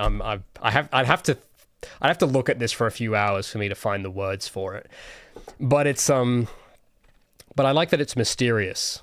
There's an essence of mystery to it, which I think it feels on brand, you know. Which it sounds like the most corpo way to say it, but it's true. But yeah, it's pretty good. Anyway, I'm getting pretty hungry myself. I should get a head in soonish. But yeah, I appreciate you coming by for another Q&A stream. I hope that some of the questions I was able to answer were a bit illuminating on my video, and I appreciate everyone's patience with this other devlog I've been doing. It has been a tough one to do, but it's because I want it to be good. And I don't want to just be another I modeled this in 10 minutes type video, because I don't want to do that. So I appreciate that people have been so patient and supportive in helping me get there, because it's a story I want to tell. And I think what will also, the part of the reason as well is that also I find that after I publish a video like that, I end up learning something as well that ends up helping me in development. So I try to squeeze out all the knowledge and lessons I can everywhere I go. So I appreciate that you have all been part of that process over the years. I'll answer one last question here from Jadis. As someone working on a large game myself, what was your process behind making Project Feline's UI? Oh, you mean like the in-game HUD? Or like my website thing I was just showing? If you're talking about the in-game HUD, I didn't really have a good process, and I am planning to redesign it. I kind of just played around until I got something I liked, and I used like Unreal UMG to just create widgets. I think the thing though is that graphically it is not great, but it's the thought I've put into the UI has more been to do with how to use UMG in the first place, rather than to make it look sick or something. So the because the UI is programming and it's like a combination of UI and graphics, isn't it? So I guess the main thing that I still haven't quite worked out with UI is that I know there is a right way to do stuff that I kind of stumbled across, but I'm not fully confident I have it figured out fully, because a lot of the UI stuff I did a while ago. So things with like the way the settings menus works, the settings menu sucks. It every time you open it, it freezes the game because that was like one of the first things I coded, and that was a big mistake. I should have no. So I'm planning to redo that whole thing at some point with hopefully some kind of plugin that does it more efficiently. And it is a bit buggy as well, so I'm not really proud of it particularly. But in terms of the styling, I kind of just picked fonts that I kind of liked and colors I thought I would like. But the thing is, when I was doing that, I didn't know what I was doing. I was just I was playing, okay? And now that I've been reading more and actually learning design foundations properly, I can see a vision in my head of what the UI should look like. And it's not some half-whimmed thing where it's like, oh, wouldn't it be cool if I added like, it's not that kind of thing. It's like a very clear, oh, no, it has to look like this. And I know that my current one is not at that level. So I would ask that question again a bit later, probably, once I've actually done it right. Because I don't know. I don't think it's that good. It's average, I would say. It's not terrible, but it's not remarkable. But I know what I need to do to make it better. And I would what I would do is read Joseph Euler Brockman, read books from the 70s about magazines and design and type. Actually, typography books in general, but not new ones, old typography books. In general, I would fixate on for UI, because a lot of the rules that apply to typography can be applied to everything that isn't type as well. It's basically the rules for laying out things. And it just so happens that the things in typography are letters, but it applies as well to laying out buttons or laying out anything really. So that's the approach I will be doing when I get back to the UI. That's the approach I've taken with my website, which is why it looks not terrible, is that I was thinking all about how to lay it out. Every column, the width of the column and everything is on purpose. It isn't just some accidental, oh, I feel like making the margins 8 pixels just because I feel like it. Like, no, there is a point you can get to where you know what the right amount is. And I didn't, the current in-game UI has not got that level of certainty to it. So that's why I want to redo it. But yeah, I hope that answered the question. But yeah, I would strongly recommend reading Joseph Yule Brockman. I think if you read that, you will come up with your own process to make your own UI that will be good for you for your thing. Because I think I guess it does depend a lot on the game itself, what will work and what won't. But yeah, that's where the real stuff is. I'm merely a student. I'm not the master. But yeah, I would look at that. The book you want, I keep showing this book. The book you want is this one, okay? It might be a bit expensive, but it is worth it. Okay, this is like timeless wisdom. The one that looks like this.